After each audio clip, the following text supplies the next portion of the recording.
저희 두 번째 세션 미호강 생태계 건강상 회복을 위한 지역의 과제라는 주제로 두 번째 섹션을 진행하도록 하겠습니다. 일단 섹션에 앞서서 오늘 주제 발표하실 분과 토론하실 분들을 좀 소개해드리도록 하겠습니다. 시민 주도형 자연회복법 기반 강관리라는 주제로 여명철 사회적 협동조합 한강 대표님 참석하셨습니다. 그리고 두 번째 발제로서는 미호강의 수생태계 건강성 회복을 위한 연구과제라는 주제로 박정호 사단법인 생태계조사평가협회 회장님 참석하셨습니다. 그리고 일단 토론자분은 제가 그래도 다 소개시키도록 하겠습니다. 예, 최영호 사단법인 환경실천협의회 충북본부 사무국장님 참석하셨습니다. 예, 음성지역에서 오셨습니다. 예. 그리고 박창재 세종환경운동연합 사무처장님 참석하셨습니다. 예, 최종입니다. 그리고 신택수 국토환경연구원 대표이사님 참석하셨습니다. 저희가 토론을 왜 이렇게 세팅했냐면요. 아까 다 말씀드렸지 미호강의 발원지가 음성 망이산에서 시작해갖고 음성부터 이제 세종 합강까지 가는 89.2km의 긴 구간 동안 지역에서 미호강을 어떻게 같이 좀 생태계 건강성 회복해야 될지에 대한 고민들을 이제 구역별로 좀 고민하려고 이렇게 좀 세팅을 했으니까 이따 많은 의견 부탁드리겠습니다. 첫 번째 발제로서 시민주도형 자연회복 기반 강관리로 염영철 대표님께서 발제를 해주시겠습니다. 나오실 때 큰 박수 한번 부탁드리겠습니다.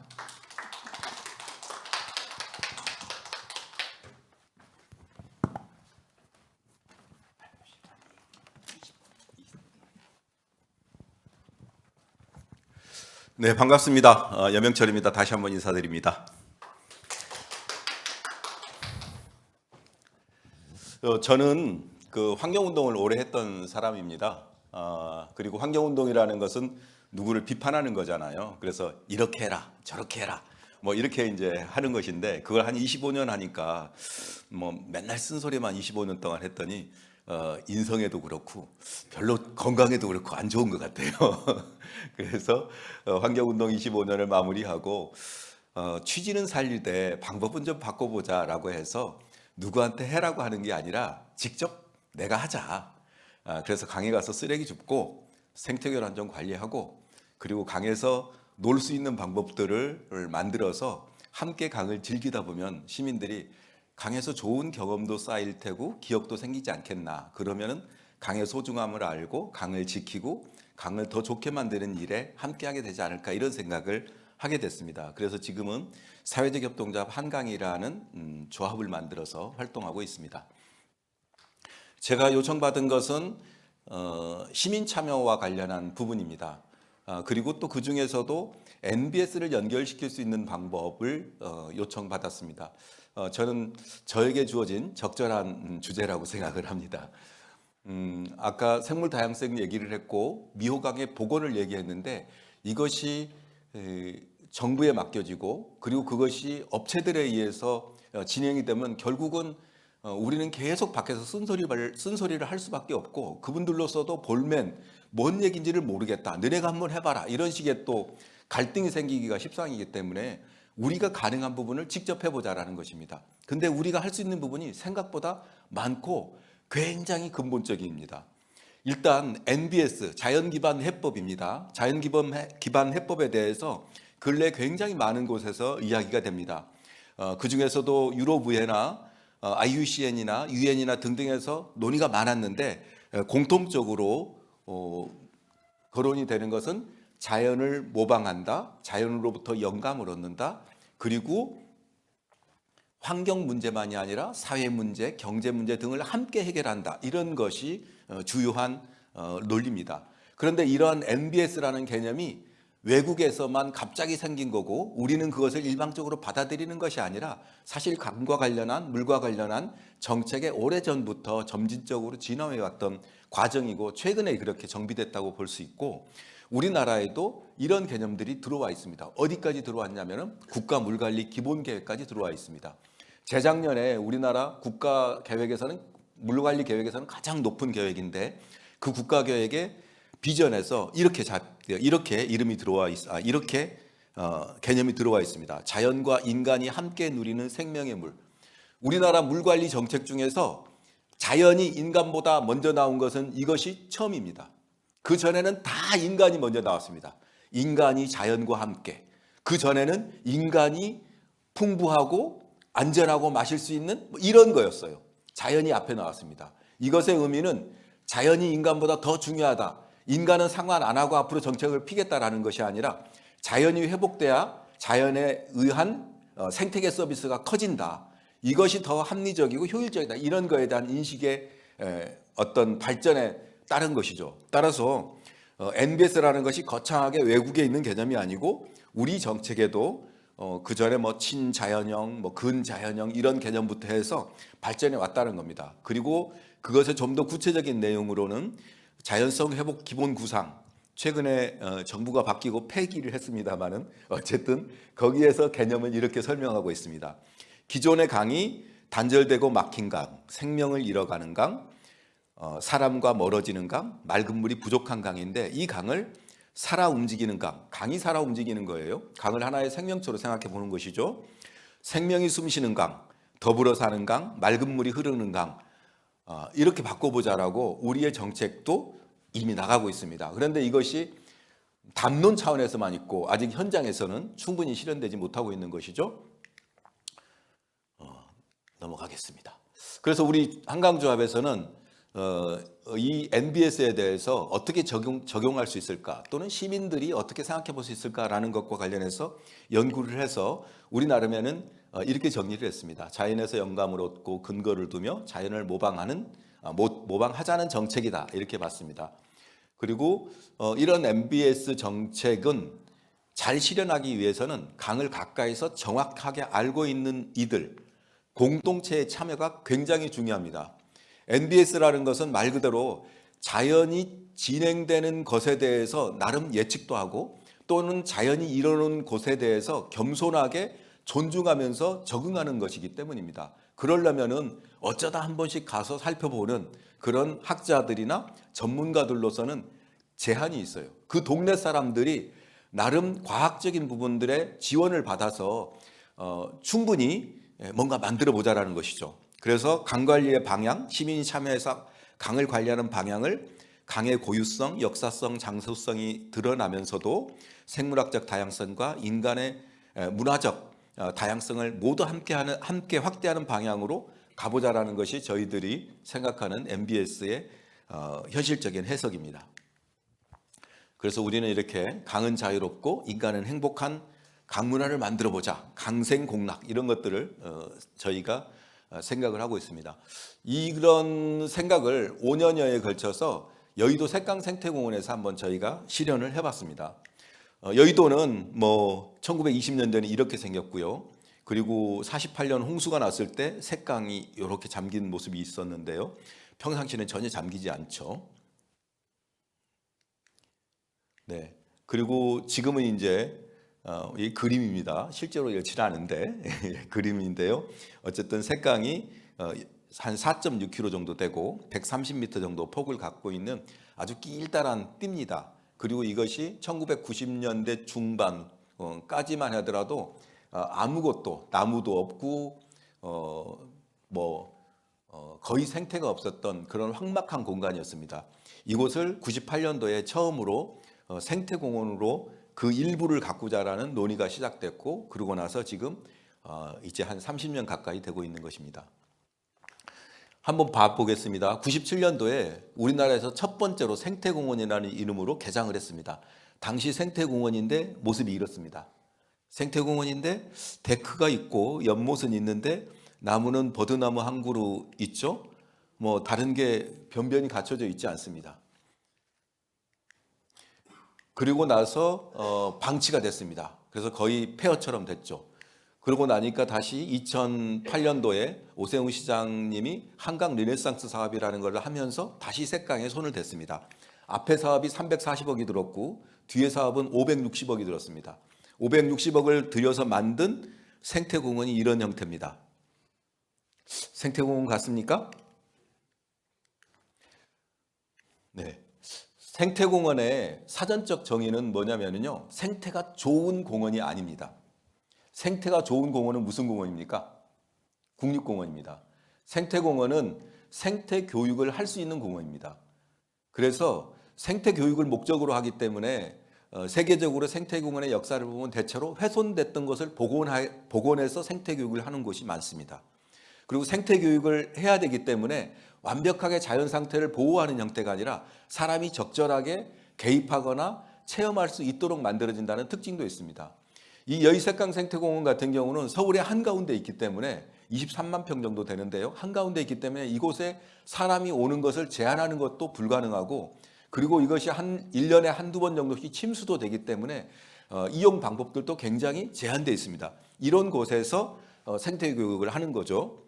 한번 봐보겠습니다. 이걸 2008년도에 이 정도쯤 숲이 우거져 있었습니다. 아까 몇 년도에서는 거의 없었다 그랬잖아요. 근데 2008년 정도에 생태공원으로 지정되고 한 10여 년이 지나면서 나무들이 요만큼 자랐어요. 근데 이때 생태공원을 만들겠다고 공사를 해가지고 2010년도 사진에는 이 정도쯤, 2009년도네요. 이 정도쯤 됩니다. 그리고 나서 2013년이 돼서 다시 숲이 좀 우거지고 21년이 되니까 꽤 우거졌습니다. 결국은 생태공원을 만든다는 사업조차도 별로 생태적이지 못했다는 얘기예요. 다른 사진을 갖고 왔는데요. 요거는 같은 지점을 쭉 찍은 것인데 98년 생태공원을 97년에 처음으로 조성했다고 했으니까 조성해 놓고 그 다음입니다. 나무들이 거의 없죠. 이게 98년 연도가 표기가 안 되네요. 이게 아마 98년, 99년 네. 뭐 2000년 정도쯤 되고 이게 2013년 이 정도쯤 되는데 표시가 잘 안 되네요. 그리고 2023년은 이렇게 바뀌었습니다. 우리가 2018년에 이 공간에 대해서 처음에 관심을 가졌는데요. 처음에는 이 모습이 아니었고 이곳에 가시박이 쫙 덮여 있었습니다. 2018년 12월에 저희가 문화의 달이라는 곳에 가서 12월 정도쯤 바람이 매우 거센 날 공원을 살펴봤는데 저 버드나무 위에가 가시박이 완벽하게 덮여 있는 그런 모습이었습니다. 생태공원이라고 지정을 했지만 생태공원을 관리하는 매뉴얼이 없었기 때문에 일반 공원 관리자들한테 저 공원을 맡겨놨어요. 근데 우리나라의 공원 관리자들의 현장의 근로자들은 대부분 기간제입니다. 1년에 10개월만 근무합니다. 그리고 저분들이 저 공원의 맥락을 이해하지 못한 상태에서 관리를 합니다. 그러니까 당신들이 일하기 쉬운 곳, 그리고 일한 표시가 많이 나는 곳에서 일을 합니다. 그러니까 주 산책로 주변에는 너무 많이 깎아놔가지고 황량하고, 그리고 작은 샛길 같은 보조 산책로들 같은 경우는 관리가 안 돼가지고 다 없어진 상태였던 것이죠. 그리고 가시밭 같은 경우가 잔뜩 뒤집어 씌워져 있는 상태였는데 저 공간을 저희들이 우리가 한번 고쳐보겠습니다. 바꿔보겠습니다 해서 1년여 동안 자원봉사를 했습니다. 자원봉사한 내용의 대부분은 쓰레기를 줍고 가시박을 끌어내리고 뭐 이런 것들이었습니다. 그리고 프로그램을 일부 진행하고, 그래서 서울시가 별로 그러면 자기들이 손해볼 것 같지는 않다. 그래서 우리한테 위탁을 했습니다. 위탁비가 처음에 1억 2천이었는데요. 연간 23만 평을 1억 2천에 위탁을 했습니다. 그래서 월 한 1,000만 원 정도 비용으로 위탁을 해서 공원의 여러 기반 시설부터 여러 가지를 우리가 바꿔나가기 시작하고, 그리고 점차 시민 참여를 늘려나가는 이런 방식으로 해봤습니다. 우리가 공원을 가꾸는 데 있어서의 전략이나 비전이나 등은 이런 형태로 정했습니다. 첫 번째는 자연스럽게 열린 습지생태원이 우리의 이제 비전인데요. 자연스럽게라는 것은 우리가 이 옆에 그림이 이쪽이 개방, 이쪽이 폐쇄, 이쪽이 조성, 이쪽이 보전 이런 식인데, 색강 같은 경우는 이미 뭐 많은 돈을 들여서 조성을 해놨고 대신 좀 폐쇄적인, 그러니까 덜 개발하는 쪽, 아니 덜 뭡니까? 네, 덜 손대는 쪽으로 해보자라고 해서 위상을 우리가 이렇게 잡고, 그래서 자연을 존중하고, 그리고 뭐 근처에 버스 노선이 95개에 이를 정도로 많기 때문에 폐쇄가 불가능합니다. 그래서 열린 상태로 습지의 장점을 살리고 생태공원으로 갖고 보자라고 해서 첫 번째가 적응형 관리, 그래서 최대한 그러니까 MBS죠. 그다음에 두 번째가 시민이 관리하고 세 번째가 문화를 덧붙여 보자라고 했었습니다. 그래서 그 들어가지 마시오가 아니라 들어가되 그것을 이용하는 방법을 함께 만들어보는 이런 형태로 공원을 조성을 했습니다. 그래서 첫 번째 우리가 하고자 했던 것은 인공적인 개입을 최소화한 겁니다. 맨 처음에 만들었을 때의 생태공원의 모습이 이렇습니다. 여기 색강이 이렇게 되고 양쪽에 거석으로 큰 돌로 이렇게 축대를 쌓아가지고 호환을 싸서 저곳에 더구나 이곳은 하루에 물이 1m 정도까지 오르락 내리락 하는 그런 감조 하천입니다. 그러다 보니까 식물이 스트레스를 받아가지고 살지를 못하는 거예요. 그리고 여기에 이곳을 2년에 한 번 정도씩 준설을 합니다. 그래서 깊이를 1m 정도쯤으로 만들어 놨어요. 그러니까 생태는 물리적인 환경이 매우 단순하고 굉장한 스트레스를 주다 보니까 그리고 뭐가 은폐될 때가 없으니까 물고기들도 살기가 어렵고 주변도 굉장히 단조로운 형편이었습니다. 이 부분을 우리가 들어가서 맨 처음에 한 거는 준설을 하지 맙시다라고 했던 것입니다. 그래서 준설을 하지 않고 3년, 4년이 지나면서 이건 거의 지금 물이 다 찬 이게 어느 정도 지금 간조되기는 합니다만은 하천의 바닥이 드러날 정도까지 된 거죠. 그리고 곳곳에 이제 모래 섬이 생기게 된 겁니다. 이 모래섬이 생기는 것이 굉장히 중요합니다. 그리고 주변이 이렇게 나무나 등에 의해서 점차 은폐되기 시작한 거죠.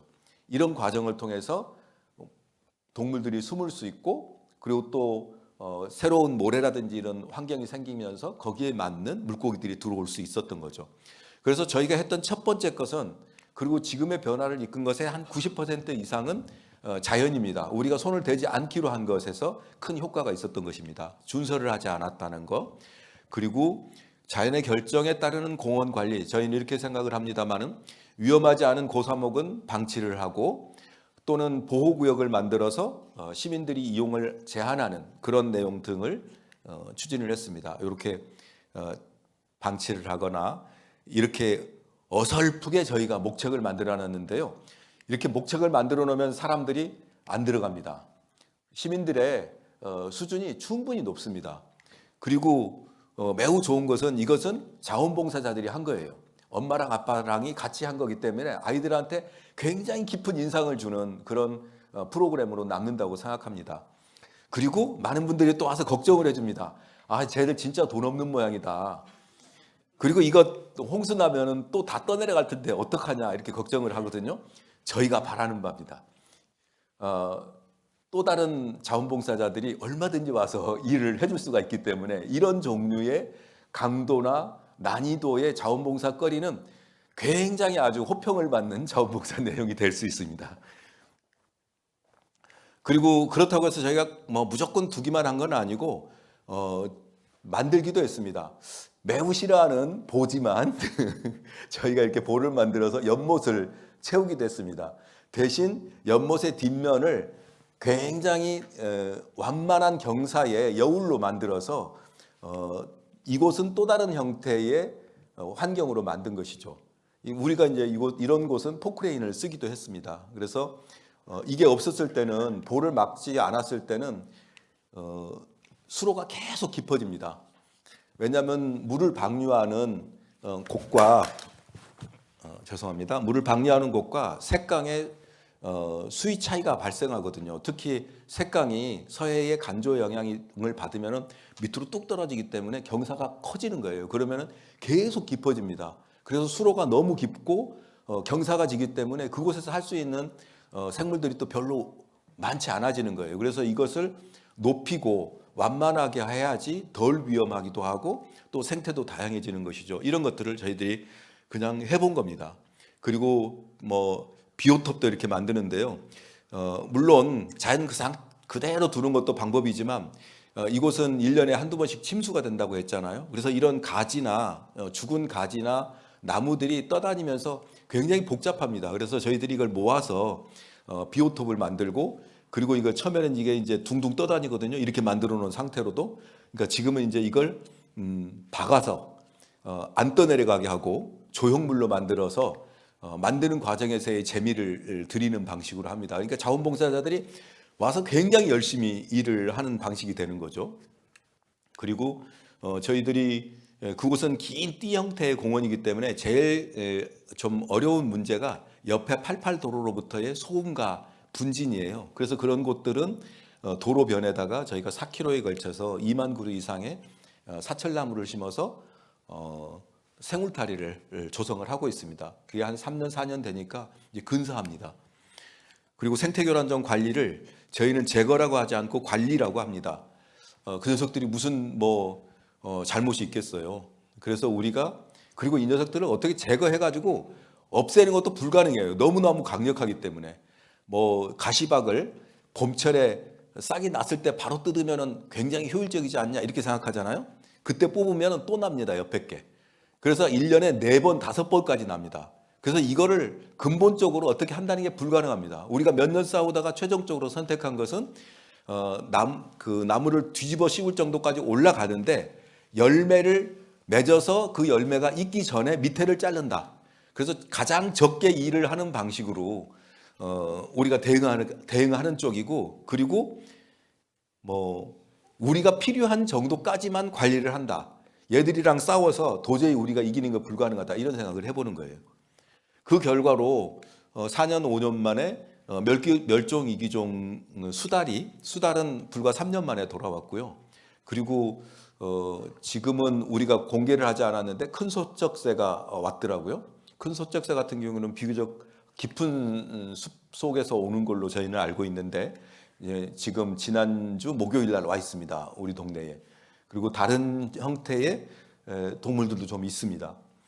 그리고 이런 보호종들뿐만이 아니라 기존의 생태 모니터링이 제한적으로 됐기는 했겠지만 우리가 조사한 바는 기존의 자료들을 다 합친 것보다 2배 이상 저희가 확인을 해놓은 상태입니다.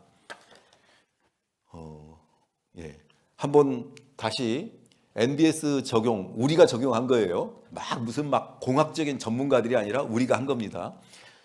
이것에 대한 평가를 해보면은 저희는 준설 중단으로 얕은 수변과 모래톱이 형성되면서 자연성이 되살아나고 어류를 비롯한 수생태계가 안정되었고 색강이 생태 통로로 기능하면서 수달과 고라니 등이 유입됐다. 연못과 여우를 여러 조성해 물리적 환경을 다양하게 한 결과 모로서의 성격이 강화되고 습지로서의 성격이 강화되고 생물 다양성이 크게 증가했다라는 것입니다.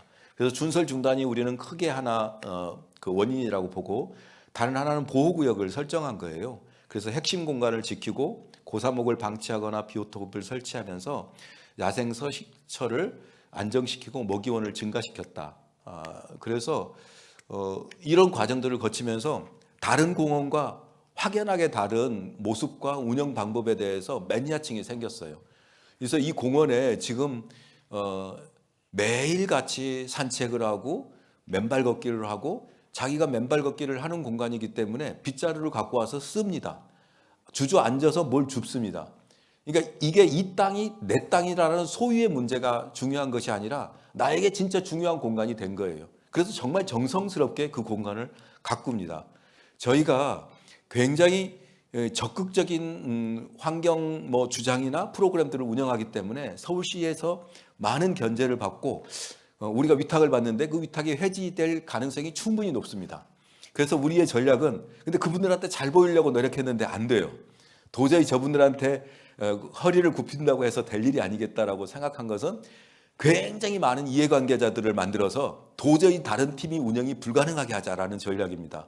그래서 굉장히 복잡한 그 운영과 많은 프로그램과 그 다음에 운영에 참여하는 그 다양한 어떤 기관들과 그리고 영등포에 있는 많은 단위들과 협력하는 그런 체계를 구축했어요. 예를 들어서 영등포 장애인 복지관은 7명의 발달 장애인들을 여기서 직장으로 제공하고 있습니다. 우리가 그 공원 가꾸는 거를 그분들에게 일로 제공한 거죠. 50플러스 센터에서는 18분이 파견 나와서 일을 합니다. 대한노인회에서 4분이 파견 나와서 일을 합니다. 그분들에게 굉장히 보람 있는 일거리를 주고 있는 좋은 직장인 거예요. 이거를 뺏어가지고 다른 누구한테 주려고 하기는 좀 어렵지 않을까라고 저희는 나름 자신이 있는데 모르겠습니다. 네. 그래서 교훈을 저희가 생각해 보면은 자연의 회복력이 성과를 낸 최고의 동력이었다. 우리가 제일 걱정하는 건 예산입니다. 정치인들이 여기에 뭔가 되는 것 같으니까 자꾸 정치인들이 돈을 갖고 와가지고 가로등을 놓겠다, 뭐 도로를 깔겠다, 자꾸 이럽니다. 그거 막는 게 제일 큰 일입니다. 자연을 되살리는 데 있어서는 돈이 아니다라고 저희는 생각합니다. 두 번째로는 책임 있는 주체의 일관성 있는 관리라고 생각합니다. 저희는 우리가 뚝심 있게 버려져 있는 공간이었던 것을 뚝심 있게 밀고 갔기 때문에 지금 뭔가 이루어졌다고 생각합니다. 시민 참여와 인식 제고로 자율 관리가 충분히 가능하다. 저희가 이런 수달 동상을 세우기는 했습니다. 이런 수달 목도리는 우리가 갖다 넣은 게 아니에요. 이것을 이용하는 시민들이 정말 예쁜 것이고 이것을 가꾸고 싶은 거예요. 그래서 막 이런 목도리를 떠다가 이렇게 만드는 거죠. 그리고 자연의 회복력에 기대는 강관리 정책을, 이건 제안입니다, 확대할 필요가 있다라는 것이고, 관주도의 획일적인 강관리에 대한 모델이 필요한데 우리가 해보니 되더라는 것입니다. 저는 이 정도의 열의와 그다음에 지금 미호강과 관련해서는 굉장히 많은 노력들과 학습들이 돼 있는 거 아닙니까? 그러면은 시민들이 좀 더 참여하기 쉬운 곳에서, 그리고 우리가 성과를 낼 수 있는 것을 찍어가지고 해보자는 것입니다. 국가의 제도 마련만 촉구할 게 아니라 시민사회와 지역 공동체가 스스로 먼저 시도하는 모델을 해보자는 겁니다. 저는 우리가 과잉으로 국가주의에 사로잡혀 있는 측면이 있다고 생각해요. 저도 환경운동을 오래 했지만 맨날 국가의 주장을 하는 거예요. 근데 국가도 실상 가서 보면은 자기들이 할 수 있는 제약이 굉장히 많습니다. 그래서 그들이 아무리 하려고 하더라도 못하는 측면도 있는 거예요. 그래서 자꾸 그들한테만 의존할 게 아니라 우리가 직접 하는 거죠. 우리가 세금을 내고 그들이 세금을 가지고 하는 것을 감시하는 역할을 하는 게 아니라 우리가 직접 해버리는 거예요. 그럼 이 단계가 왕창 줄어들기 때문에 의사소통도 훨씬 분명하고 예산도 훨씬 덜 드는 일이 가능하다라고 생각합니다. 우리 조합과 관련해서 뒤에 덧붙여놨는데요. 한번 참고해 보시기 바랍니다. 강을 가꾸고 강 문화를 만들어서 세상을 좋게 하고 시민을 행복하게 하자라는 취지로 제안을 드려봤습니다. 고맙습니다.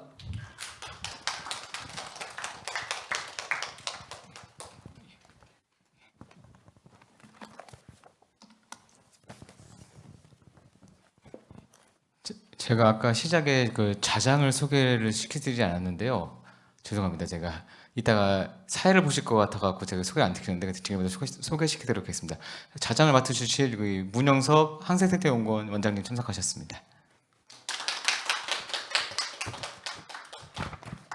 예, 두 번째 발자로서는 이제 수생태계 미호강의 수생태계 건강성 회복을 위한 연구 과제라는 주제로서 전 뒤에 부제가 더 마음에 와닿습니다. 지나간 미래, 다가올 과거라는 부제를 다뤄주셨는데 박정호 그 생태계조사 평가협의 회장님께서 발제를 해주시겠습니다. 나오실 때 박수 한번 부탁드리겠습니다.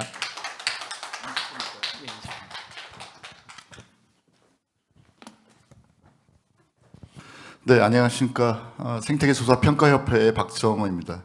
이렇게 귀한 자리, 소중한 자리에 불러주셔서 감사합니다. 시간이 짧아서 그 앞에 기조나 또 다른 그 박사님들이 말씀해 주신 내용들은 빨리 좀 이렇게 넘어가도록 하겠습니다.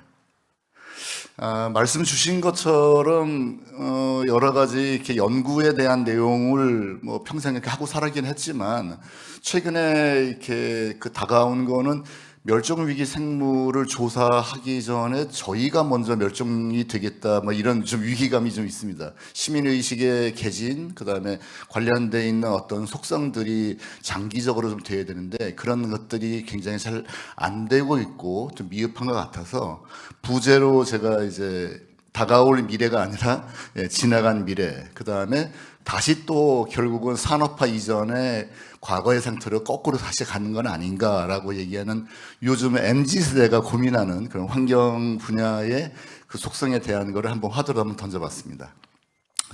관련돼서 내용들은 머릿말 내용 나오고 관련 연구 사례, 그 다음에 향후에 필요한 조사라든지 연구에 관계된 내용들, 그 다음 맺은 말 이렇게 순서로 진행하도록 하겠습니다.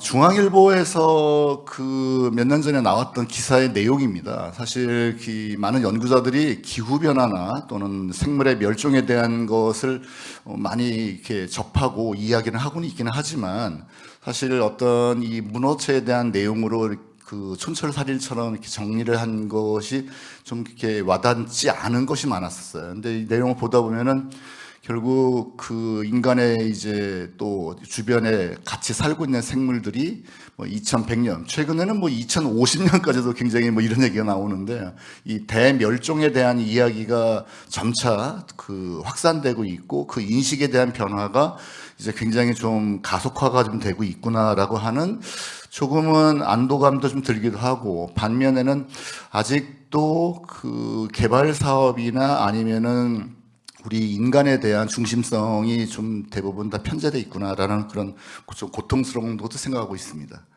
잘 아시는 것처럼 이 생명체가 있는 행성은 우리가 알고 있는 그 범주에서는 지구밖에 없다고는 하죠.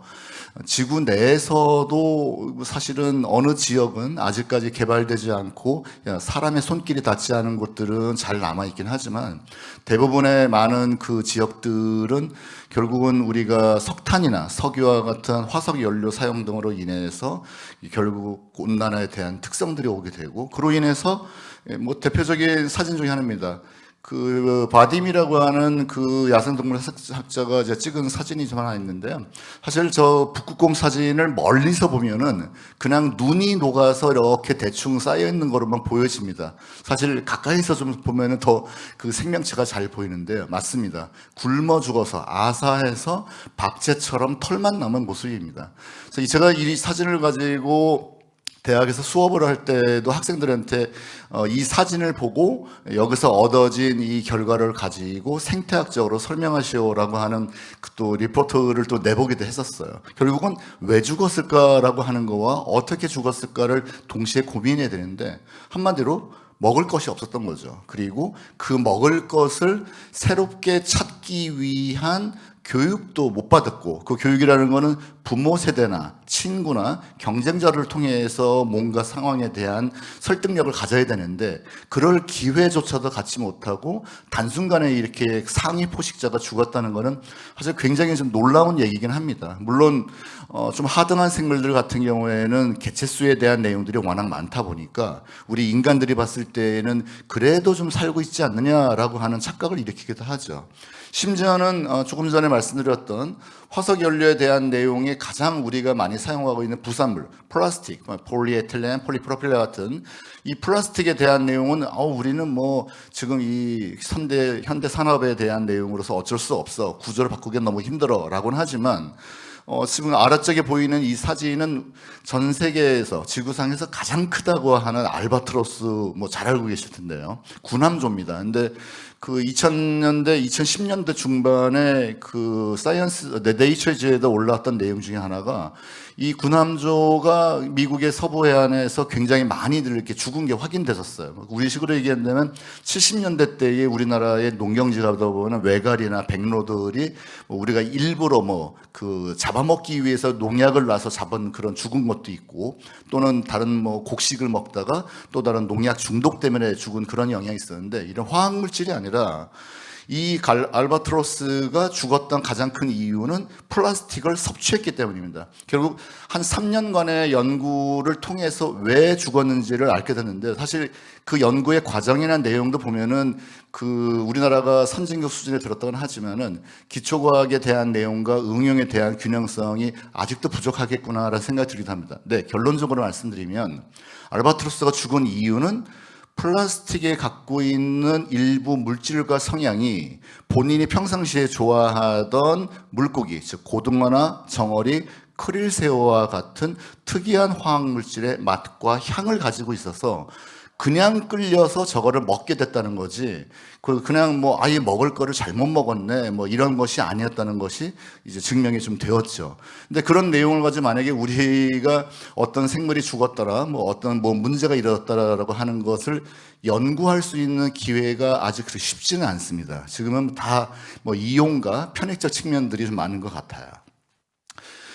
우리의 주제 중에 하나가 최근에 연구자들도 이 지속가능 발전에 대한 내용 또는 뭐 지금 보여드리고 있는 이 지속가능 발전 목표에 대한 내용들에서는 이제 벗어날 수는 없는 것 같습니다. 모든 저희가 진행하고 있는 연구과제의 보고서들도 이제 마지막 부분 제언이나 아니면 향후 계획 수립을 하게 될 때는 결국에는 이 연구를, 당신이 하는 연구를 통해서 과연 어떤 것에 대한 비전과 목표를 제시하고 이걸 통해서 향후에는 어떤 연구과제가 진행되는 것이 바람직한가라는 거 얘기 나올 때에 지금 보시는 것처럼 유엔에서 얘기 나왔던 이 지속가능 발전에 대한 내용들이 거의 베이스로 깔려 있습니다. 물론 이 17개의 과제에 대한 내용들을 많이 보신 분들도 계시고 잘 모르시는 분들도 계시긴 하겠지만은 그 근간에 기반되어 있는 건 바로 생태적 시각, 생태적 전환에 대한 이야기입니다. 그 모든 그 지속가능 발전에 대한 이야기는 지구와 지구에 살고 있는 생물 그리고 영속성을 가지고 있는 우리 인간들이 앞으로 어떻게 더 건강하게 살아갈 수 있을 것인가에 대한 내용들이 베이스에 깔려 있기 때문에 저희 연구들도 각각의 특성에 맞춰서 이런 내용들에 도움이 되는 것이 또 연구자들의 철학이자 앞으로의 방향성이지 않을까 이렇게 생각해 봅니다. 물에 관계되는 얘기들을 한다면은 아까 기조 발언에서 그 우리 윤주덕 박사님이 또 말씀 주셨고 그 다음에 이완학 박사님도 여러 가지 말씀도 다 주시고 하셨는데 맞습니다. 우리나라가 이제 그 OECD에 이제 가입을 하고 나서 선진국이 되면서부터 결국에는 OECD 가이드라인을 좀 지켜야 되죠. 한마디로 돈 좀 벌었고 이제 내가 사회 봉사 활동을 하려다 보니까 그동안엔 빚진 빚도 갚아야 되고 그리고 내가 지켜야 할 덕목과 어떤 특성들을 만들어야 되는데 그 중에 하나가 아까 말씀드렸던 SDGs도 포함되고 여러 가지 가이드라인이 있습니다. 또 하나는 유럽과 최근에 와서 미국과 일본에서 진행하고 있는 바로 수질과 수생태계에 대한 전반적인 법률의 개정입니다. 그 뒤에 또 다시 잠깐 말씀드리도록 하겠지만은 2010년 정도에 들어서 우리나라는 드디어 수질환경보전법이라고 하는 약 22년 동안 진행됐던 법규의 제목 자체가 바뀌었습니다. 우리가 늘 얘기했던 거는 물의 1등급, 2등급, 야 이건 못 먹는 물이야, 야 이 깨끗한 물이야 라고 하는 인간만 사용 중심에 대한 내용이 과거의 법이었다면 이 내용이 결국은 물속에 살고 있는 생물들이 얼마나 다양해, 물속에 살고 있는 생물들이 쟤네들이 정말 상태가 건강한 거야 라고 하는 것을 동시에 고려하는 수질 및 수생태계 건강성 보전법이라고 하는 법률 자체가 바뀌게 되었습니다. 그런 내용을 편제를 해서 지금 보여드린 것처럼 하천 생태계라든지 호수 생태계라든지 물에 관계되어 있는 생태학적 측면을 볼 때는 두 가지 측면에 대한 내용들을 동시에 지금 같이 연구하고 있습니다. 하나는 바로 생물 다양성. 물론 아까도 염영철 대표님께서도 말씀하신 것처럼 생물 다양성이 높다고 해서 건강성이 마냥 좋다, 그거는 또 아닌 경우가 많습니다.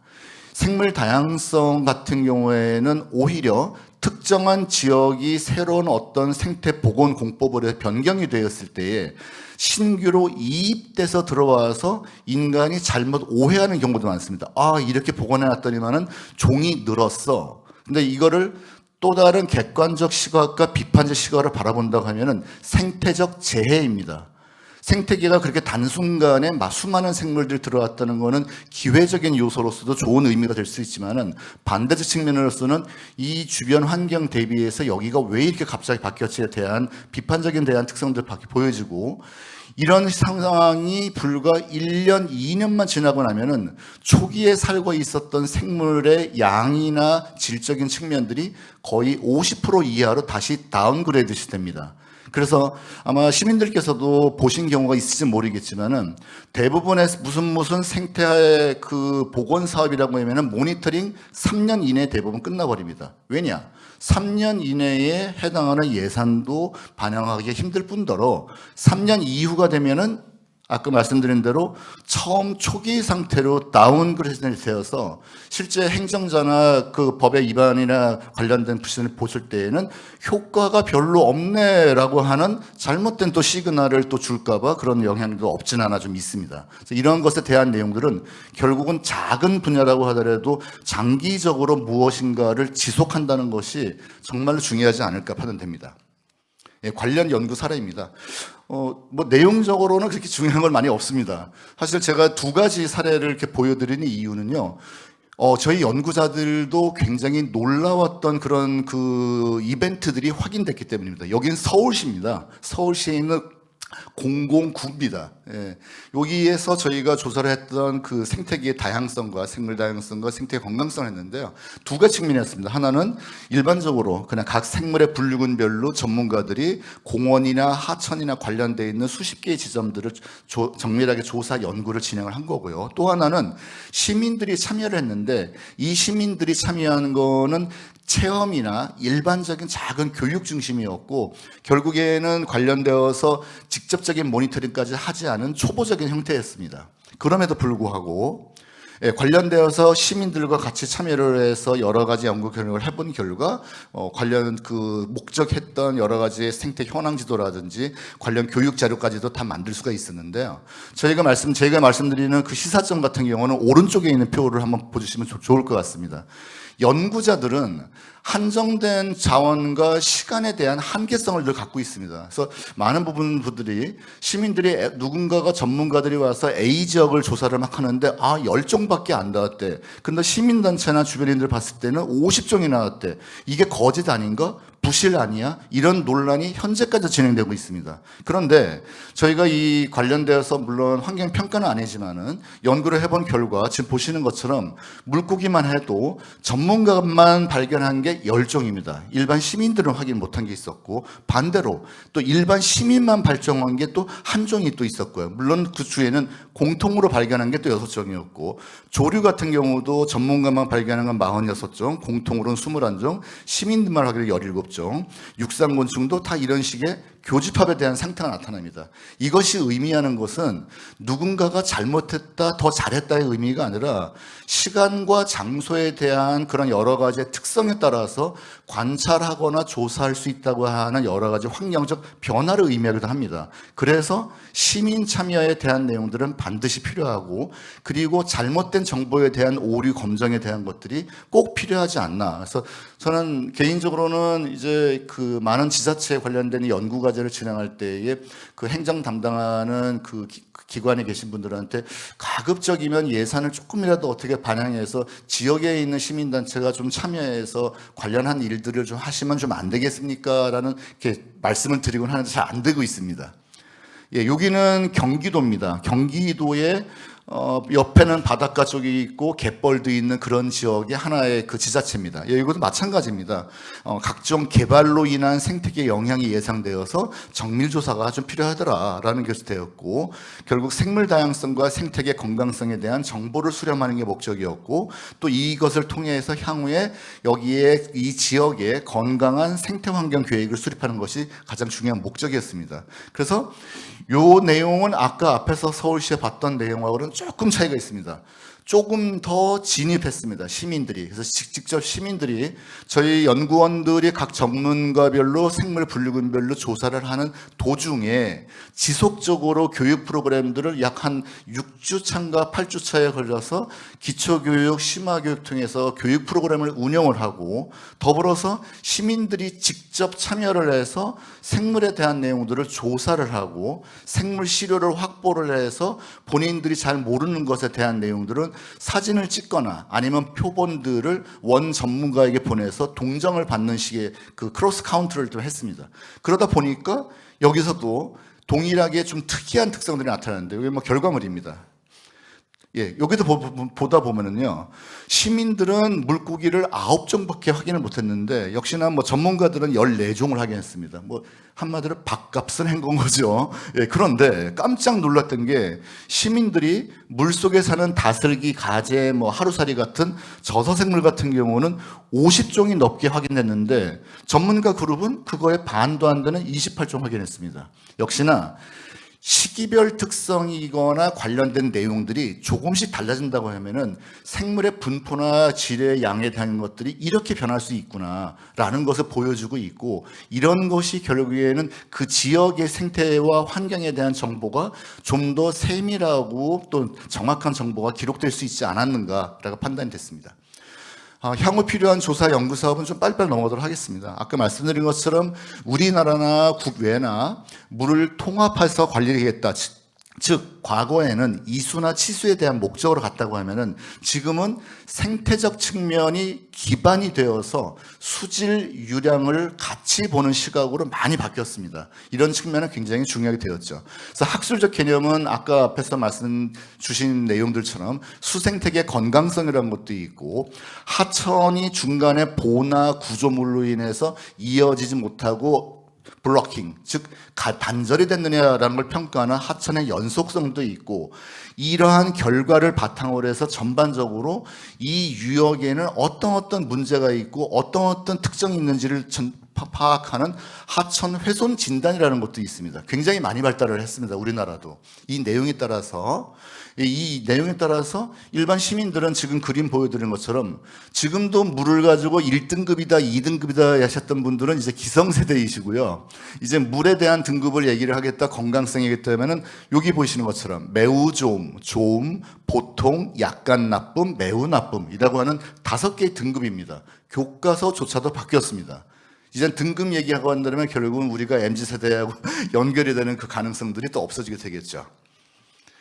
예, 이 모든 연구 과제를 저희가 제안을 하고 과거에 했던 내용들을 하는 궁극적인 목적은 보시는 것처럼 결국은 미호강이 대상이 됐다는 게 좀 뒤에 말씀드리겠지만은, 궁극적 목적은 결국 다양한 수서 생물들이 건강하게 살 수 있고 건강하게 이동하게 할 수 있는 것을 가장 최종적인 목적으로 삼는다.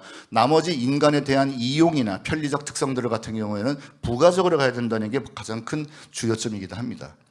넘어가도록 하겠습니다. 미호강입니다. 제가 이 자료 준비하면서 저희 연구원들한테 일부 미호강에 관계되어 있는 연구를 저희가 좀 상류 쪽 진행하고 있습니다. 음성군 쪽 진행하고 있는데요. 최상류잖아요. 근데 저희 연구원들하고 저희도 나가봤는데 너무 좀 가슴이 아팠습니다. 아까도 앞에서 말씀하신 것처럼 모래하천의 우리나라의 전형적인 하천을 많은 분들이 동의하실지 모르겠지만은 저희는 내성천, 경기도 쪽에는 청미천, 그리고 우리 또 이제 미호천이라고, 이제 미호강이죠. 미호강. 그래서 이 3대 하천에 관계된 것들은 우리나라의 아주 대표적인 모래하천이다라고 얘기를 하고 있습니다. 모래하천의 특성이 상류 쪽임에도 불구하고 매우 안 좋습니다. 음성 쪽인데 아까 말씀하셨던 축산 폐수부터 시작해서 물의 유속에 대한 저하라든지 여러 가지 특성들이 다 이제 혼재가 돼 있어서 등급을 제가 차마 말씀드리지 못할 정도로 안 좋습니다. 미호강의 상류의 현실입니다. 이걸 반대로 말씀드리면은 저도 미호강 살리기 사업에 대한 관련 보고서도 보고는 하긴 했지만은 어디가 문제지? 무엇이 문제였지라는 얘기가 그 보고서 안에 많이 없습니다. 대부분은 다 이용적 측면이나 향후의 비전에 대한 내용들만 있지 정말 무엇이 문제고 어디가 문제라는 것들이 향후에 되겠긴 하겠지만은 아직은 좀 부족하지 않나 판단됩니다. 네, 미호강입니다. 미호강은 지금 보시는 것처럼 행정구역에 대한 전체적인 이 유역들이 복잡다단합니다. 1특별시, 3시, 4군, 총 유역 단위로 나눈 거는 총 15개의 표준 유역입니다. 제가 이렇게 유역 단위를 나눠준 이유는 결국에는 이 유역을 어떻게 보전하고 그 다음에 이후에 복원을 하기 위한 계획 수립을 할 때는 우리가 얘기하는 것처럼 옛날처럼 하천 수계만 갖고 나누는 게 아니고요. 물이 모이는 집수역인 유역 단위의 계획들을 다 수립해야 되기 때문입니다. 그래서 심지어는 지금 보이는 색깔별로 보이는 이 유역 단위별로 기대종이나 지표종이 달리 세워질 수도 있습니다. 물론 연차에 따라 바뀔 수도 있고요. 그래서 전체적으로 또 오른쪽을 보시게 되면 토지 이용 현황에 따른, 즉 미호강 유역을 도대체 어떻게 사용하고 있지라는 거에 대한 내용을 저희가 또 분석을 해본 결과, 빨간색, 여긴 도시 지역입니다. 시거하죠. 미호강의 중류에서 중하류 쪽에는 다 빨간색이 있는, 이런데 결국은 오염물질이 좀 더 집중될 수 있거나 반대로 얘기하면은 하수나 오폐수가 또 잘 정리될 수 있을 수도 있겠구나. 여러 생각을 할 수도 있겠죠. 반면에 강에서 또는 강으로 유입되는 하천에 떨어지는 그 빗물은 과연 불투성을 통해서 잘 전달이 될까? 이런 또 생각도 할 수 있고요. 주변에 이제 보이는 이 노란색 부분들, 여기가 이제 우리가 고민할 바입니다. 다 농지입니다. 잘 아시는 것처럼. 네, 미호강 유역은 평지 하천입니다. 주변이 다 농경지고요. 그리고 그 구석구석 중간중간에 대규모 축산 시설들이 꽤나 많습니다. 이 비점 오염에 대한 내용들이 결국은 관리가 안 되고 정제가 안 되고 안 된다면은 미호강 유역의 살리기에 대한 내용들은 조금 더 고민을 해봐야 되지 않을까 이렇게 판단됩니다. 예, 그래서 이거에 대한 앞으로의 방향들은 지금 보시는 것처럼 국가 하천이라고 이제 그 승격이 된 이 미호강의 본류나 지류나 관련된 내용들을 종합적으로 디테일하게 조사하고 평가하지 않으면 결국은 어느 장소를 어떻게 해야 되겠다라고 하는 비전적인 계획들을 수립한다는 것이 조금 어불성설이지 않을까라는 판단에서 이 내용을 해갔고요. 그 다음에는 결국 이 정보들은 요즘 흔하게 얘기하는 데이터베이스입니다. 데이터베이스가 정량적 특성으로 다 정제가 되어서 이 내용들이 다른 연구진, 다른 사람이 하더라도 데이터의 축적이 연속성으로 쌓이게 돼야 되는 것이 목적 중 하나입니다. 많은 연구자들이 힘든 것 중에 하나가 과거의 자료와 지금 자료를 비교하기가 굉장히 어렵습니다. 왜냐? 개인의 능력과 과거의 특성들이 서로 다르기도 하고 조사의 방법론이나 분석론도 서로 다른 게 있습니다. 그래서 총론적 측면에서는 이해를 할 수 있지만 결국에는 계획 수립을 할 때의 디테일한 내용들을 수립하기까지는 굉장한 좀 어려움이 있습니다. 이 내용이 앞으로도 개선될 수 있도록 기대를 해봅니다. 예, 여기에는 우리 좀 여기 그 연구진도 와 계신 그 박사님들 계시긴 한데요. 과거에 환경부에서 4대강 이전에 이 물에 관계된 것뿐만 아니라 여러 가지의 연구가 진행된 굉장히 메가 프로젝트가 있었습니다. 그 사업이 그 다음 이후 사업으로 연결됐다면은 사실은 굉장히 다양한 편지가 나왔을 텐데요. 그 당시에 제시가 됐던 우리나라의 용어를 사용한 생태계의 복원을 이렇게 제시한 그 트렌드가 있습니다. 우리 요즘 흔히 얘기하는 메타포라고 얘기할 수도 있고 메타 언어로 얘기할 수 있는데요. 바로 굼치와 둔벙입니다. 우리가 얘기하는 팔꿈치에 휘돌아치는 결국은 하천의 바깥쪽 습지 그리고 안쪽 습지 이거에 대한 하천의 흐름성만 중요한 게 아니라 고이고 생물 다양성을 배려할 수 있는 다양한 서식처에 대한 내용의 특성들도 연구를 한 것이 있는데 이런 것들이 있어야지만 조경이나 친수 계획보다도 이런 내용들이 먼저 편제가 되지 않나. 결국 이 얘기는 미호강을 복원하고 향후에 방향 나간다면 어느 시대에 어느 시점을 복원에 대한 기준점으로 삼을 것인 건가. 이 내용들이 미호 종계와 더불어서 동시에 좀 가야 되지 않을까 판단됩니다. 네, 매점입니다.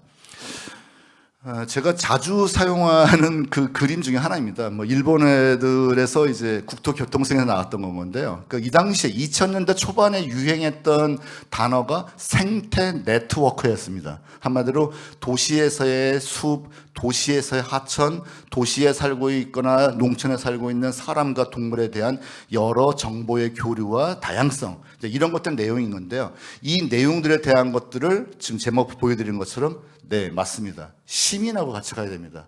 연구자만 따라가는 것도 아니고 또는 행정기관만 따라가는 것도 아니고 시민 주도형이 됐든 시민 참여형이 됐든 시민이 들어가지 않는 이 앞으로의 연구의 방향성들은 그 탄력성들이 굉장히 많이 떨어지지 않을까라고 해서 제가 교육체험이라고 하는 내용으로 한번 적어봤고요. 그 다음에 학술조사 굉장히 중요합니다. 지금 제가 보여드리는 것처럼 요즘 우리가 얘기하는 거는 기후변화로 인한 여러 가지 재해, 재난을 얘기를 하는데 생태학자들은 이 용어를 약간 바꿔서 생태재난이라는 단어를 씁니다. 아까 이한학 박사님이 막 보여주시거나 그 윤작 박사님 보여준 것처럼 물고기가 폐사를 하거나 그러니까 또는 겨울에 또 얼어 죽거나 뭐 여러 가지 일들이 많습니다. 서식처가 없어가지고 개체수가 줄어들었음에도 불구하고 물 속이니까 우리들은 잘 모르죠. 이런 일들이 우리가 통합적으로는 생태재해라고 하는데 과연 그런 일들이 왜 일어나고 어떻게 이거를 예방할 수 있을까에 대한 기초 정보는 항상 모니터링에 대한 것이 기본이 됩니다. 네, 마지막으로 제가 우리 이 미호강 유역에 해당하는 전체 덩어리를 그러면 하나의 다시 한번 메타포, 중요한 그 어떤 의미로서 좀 지정을 하고 얘기를 하는 화두점을 뭐가 있을까 막 고민을 해보다가요. 최근에 이제 얘기가 나오는 것이 이 OECM이라고 하는 그 Biological Diversity 플랫폼이라고 하는 그 글로벌 전 세계의 생물 다양성 협약 그 프레임워크가 있습니다. 거기에서 제안한 내용이 바로 이 내용입니다. 이게 아마 지자체에서는 매력적일 수 있습니다. 보호 지역과 달리 최우선 목적이 자연 보호가 아닌 효과적인 보전을 제공을 하기 때문에 제한되는 행위가 적다. 그러니까 행정자들은 굉장히 좀 매력적이지 않을까 판단되고요. 반대로 또 일반 시민들 같은 경우에는 지역에 따른 여러 가지 이해관계를 이해시키면서도 이 미호강 전체 지역에 대한 내용들을 자연과 인간이 같이 공존하는 공전 지역에 대한 어떤 의미 선포 이런 걸 통해서 미호강 전체 유역이 잘 좀 그 나가는 길이 좀 되지 않을까라고 이렇게 제안을 해봅니다. 네. 제가 좋아하는 할머니입니다. 돌아가신 할머니들, 레이첼 카슨이죠. 예. 이 할머니가 하주신 얘기 중에 하나가 아이들에게 자연의 이름을 너무 경직되게 이렇게 이름을 하지 말고 정말 그 자연이 갖고 있는 소중한 가치에 대한 것들을 어른들이 좀 이렇게 베풀어야 되지 않나. 요 이야기를 끝으로 오늘 발표를 마치도록 하겠습니다. 감사합니다. 시간 맞췄나요?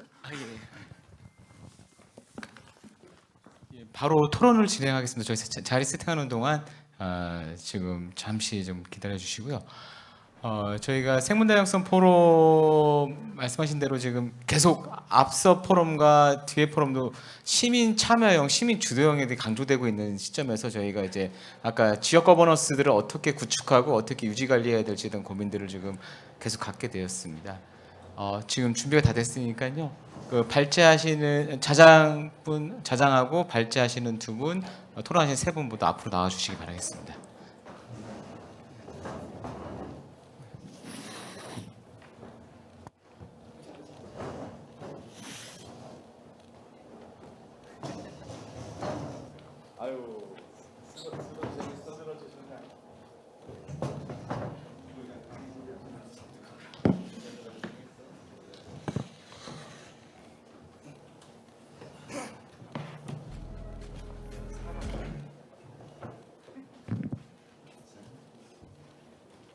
예, 이후 마이크는 제가 문윤석 원장님께 넘겨드리겠습니다.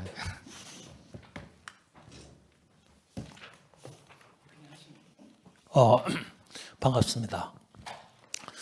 먼저 그 세션 그 미호강 생태계 건강성 회복을 위한 그 지역의 과제에 대해서 발제를 두 분 해주셨는데 아주 감명 깊게 잘 들었습니다. 먼저 발제완의 경우에 여명철 우리 발제분께서 시민주도형 특히 자연기반 해법 관련돼서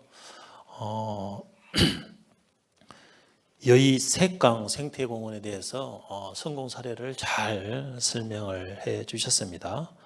그리고 이제 발제 2에서는 특히 수생태계 건강성 회복을 위해서 그동안 다양한 평가를 해 주신 박정호 회장님께서 또 여러 가지 중요한 또 연구 과제를 말씀을 해 주셨습니다. 뭐 그 중에도 여러 가지가 있지만 특히 마지막에 지역 공존 지역을 지정을 해서 우리가 이제 건강성 회복을 위해서 다양한 것을 조사하자라는 마지막 그 과제가 참 인상 깊었던 것 같습니다. 뭐 소개는 아까 우리 사회자님께서 다 했기 때문에 우리 토론자 세 분 최영호 사무국장님, 박창재 사무처장님, 신택수 대표이사님 앞에는 뭐 명칭은 좀 생략하고 그러면은 먼저 순서대로 토론을 하도록 하겠습니다. 제가 이게 건강성 회복 관련돼서 사실 이제 항생생태연구원을 이제 운영하면서 특히 이제 미호강 옆에 바로 있습니다. 그래서 미호강을 보면서 저 미호강을 정말 제가 또 사실 그 충청북도 하천 기본계획 수립 그 평가위원으로 있습니다. 그래서 다양한 그 하천을 그 평가하면서 제가 환경 교육이기 때문에 특히 이제 생태를 이제 보통 기본계획 수립하면 아시잖아요.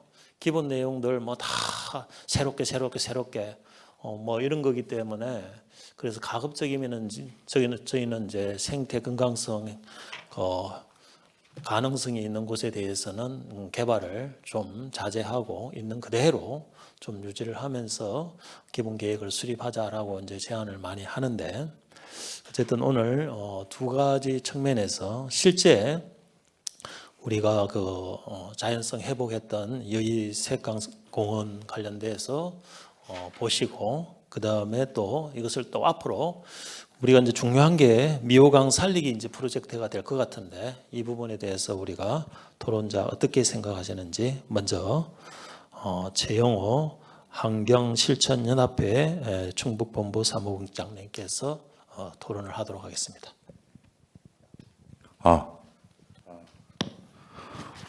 우선은 제가 미호강에 대해서 잘 모른다고 생각을 했었는데, 앞에 두 분 발제자님들 얘기를 들으면서 내가 의외로 내가 많이 알고 있다라는 생각을 좀 들었어요. 오늘 예를 들어서 4년 전까지 제가 그냥 저희가 그냥 활동가들이 부르는 걸로 얘기를 하면 백곡천, 좀 더 올라가면 한천, 이렇게 쭉 계속 올라가서 이제 저희는 그냥 세머리 합서머리라고 그러는데, 대소 쪽 그리고 삼성까지 저희가 외래식물 퇴치를 한 적이 있어요. 4년 전까지. 그 이후로는 못했는데, 발제를 이렇게 듣다 보니까 왜 기억이 나냐면 그 가시박이요. 이게 가시박이 한번 이렇게 살을 파고 들어가잖아요. 이거 퇴치한다고. 그럼 이게 한 2, 3주 갑니다. 그러니까 뭐 알레르기도 대단하고, 그다음 병원 가서 약을 먹어도 잘 안 돼요. 이걸 거의 한 5년 정도 한 것 같아요, 저희가. 그러니까 4년 전이니까 2014년부터 해갖고 쭉 했었어요. 그래서 그러다가 보니까 이제 의외로 내가 그냥 알고 있던 그 실개천들, 냇가들이 저희 활동가들 생각에 그게 이런 거였었구나라는 생각이 좀 들고, 다른 하나는 이제 오늘 또 축사 얘기가 좀 나왔잖아요. 이 축사 때문에 정말 많이 싸웠었거든요, 지역에서는. 열심히 싸우고 신고도 하고 안 되죠. 잘 안 됩니다, 이게. 그래서 의외로 내가 혹은 우리가 지역에서 뭔가를 하고 있었네, 왜 그거 꾸준히 못했었지? 뭐 이런 생각을 들으면서 했습니다. 요게 하나고, 다른 하나는 좀 공부가 많이 된 것 같아요. 우선 질문을 좀 드리고 싶은데, 제일 중요한 게 이제 그 발제문을 받고도 좀 되게 설렜었어요. 제가 촌놈이라 여의도 색강에 관한 시간이 있어서 그렇죠. 색강에 관한 그 사례를 보고 좀 마음이 우리도 좀 뭔가 할 수 있겠다라는 생각을 했거든요. 특히 지역에서는 이걸 좀 해보겠다고 교육활동가들이 아이들하고 냇가에 진짜 많이 들어가요. 들어가 보고 뭔가 이렇게 채취해보고, 그런데 모르죠, 뭐가 뭔지 몰라서 실제 이제 연구과제 두 번째 발제하신 분의 전문가들하고 네트워킹 이런 것들이 되게 중요하겠다. 근데 이제 그럼에도 불구하고 뭔가를 했던 것 같은데, 문제는 강하고 물하고 우리가 좀 떨어져 있다. 실제로 그런 것 같다. 저도 그렇거든요. 그래서 다시 좀, 제가 어렸을 때 오미 냇가에서 보에서 멱을 감았던 그런 상태로 갈 수 있는 강주위에 그 사람들, 강을 잘 아는 사람들이 정말 있는 건가, 현재 우리가. 그거에 대한 질문과 연구가 필요하다는 생각을 정말 많이 했어요, 제가. 그러니까 오늘 얘기 들으면서, 예를 들어서 우리가 모래무지를, 피레미를 그렇게만 알았는데, 실제 그런 것들을 그러니까 미호강에서 조사해 본 적이 있으신지, 그리고 뒷부분에 그냥 제가 사심을 넣어서 좀 얘기를 했는데,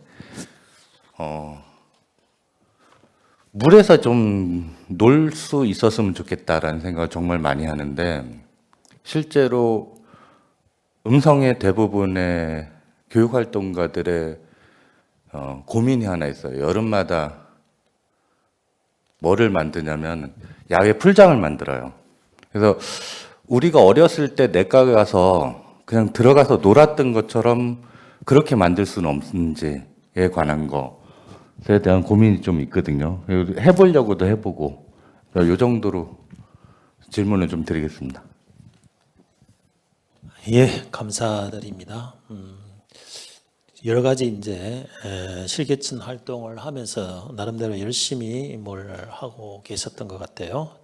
특히 이제 축사 문제, 요거는 참 지금도 계속 여전히 진행형이고 또 축사 문제뿐만 아니라 미국항이 제지 풀퍼 회사가 꽤 많아요. 근데 여기는 실제 축사도 축사지만 이게 더 사실 문제일 수도 있어요. 그 미호강 물을 당겨서 쓰고 그 다음에 이제 70%를 또 바깥에 배출을 하기 때문에 그 수질 자체가 굉장히 제한이 될 수 있다는 그 뿐만 아니라 뭐 여러 가지 지속적으로 어려움이 많았고 그 다음에 이제 질문 두 가지를 우리 잘 정리를 해주셨어요. 그 발제자님들께서 그 일단 질문 두 개를 잘 보시고 여의도 색강에서 보면서 생태를 보면서 우리도 할 수 있다. 어쨌든 전문가의 그 네트워킹이 좀 필요하다. 그리고 우리가 참 강하고 물하고 너무 동떨어져 살았다. 이런 게 굉장히 와닿습니다.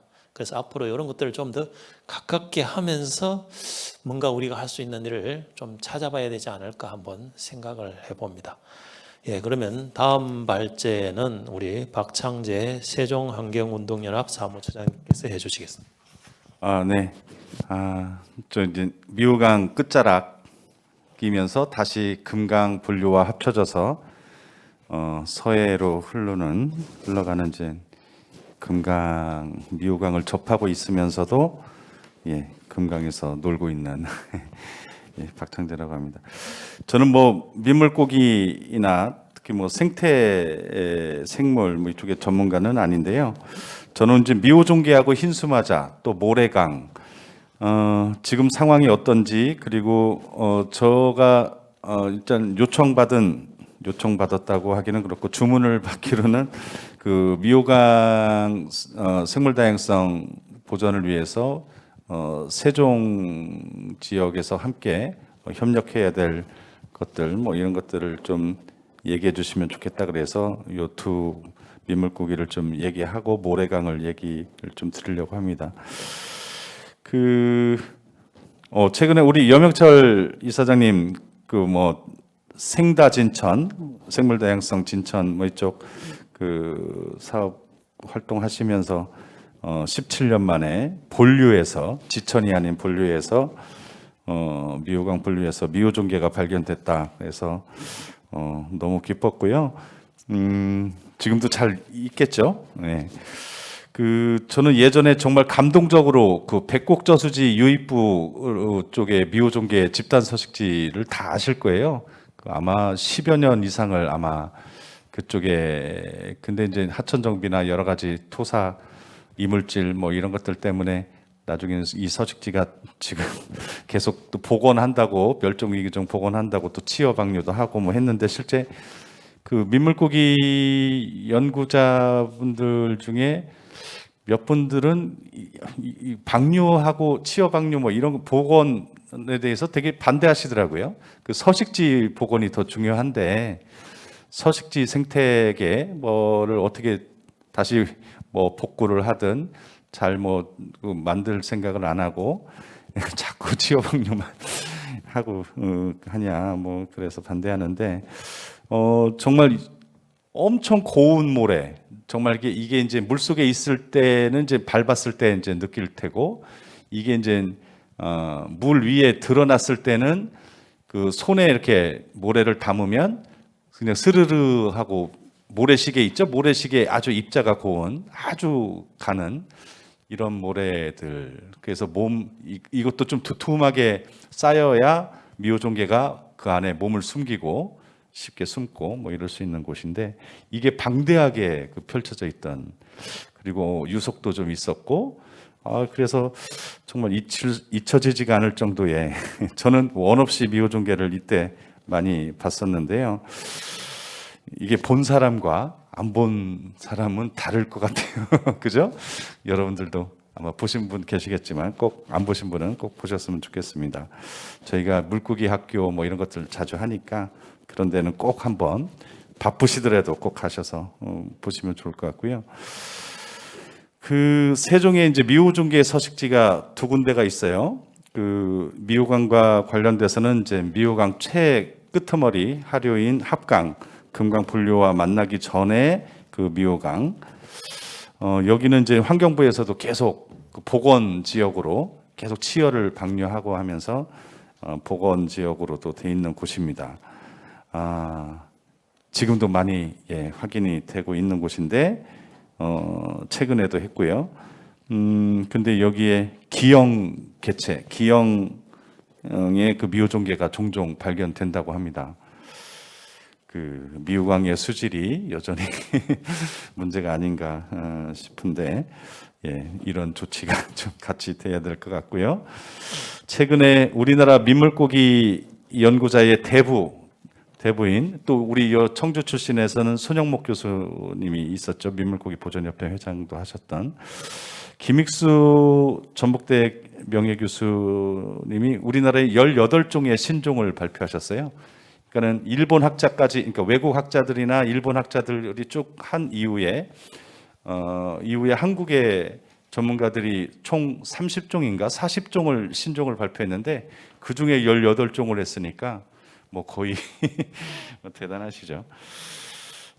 근데 이분이 최근에는 이제 미호종계가 참종계 속 였었어요.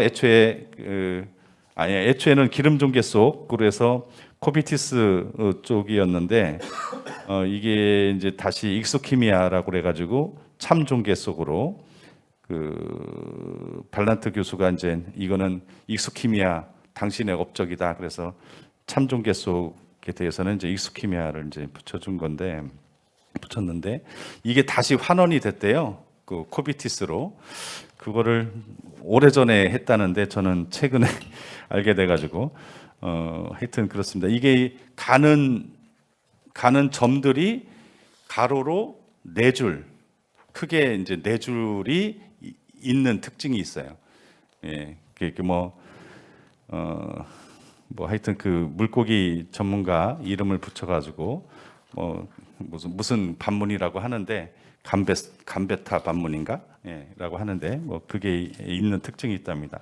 근데 더 중요한 건 놀라웠던 것은 여기 148페이지 요 그림을 보시면 연대 추정 그림이 나와 있어요.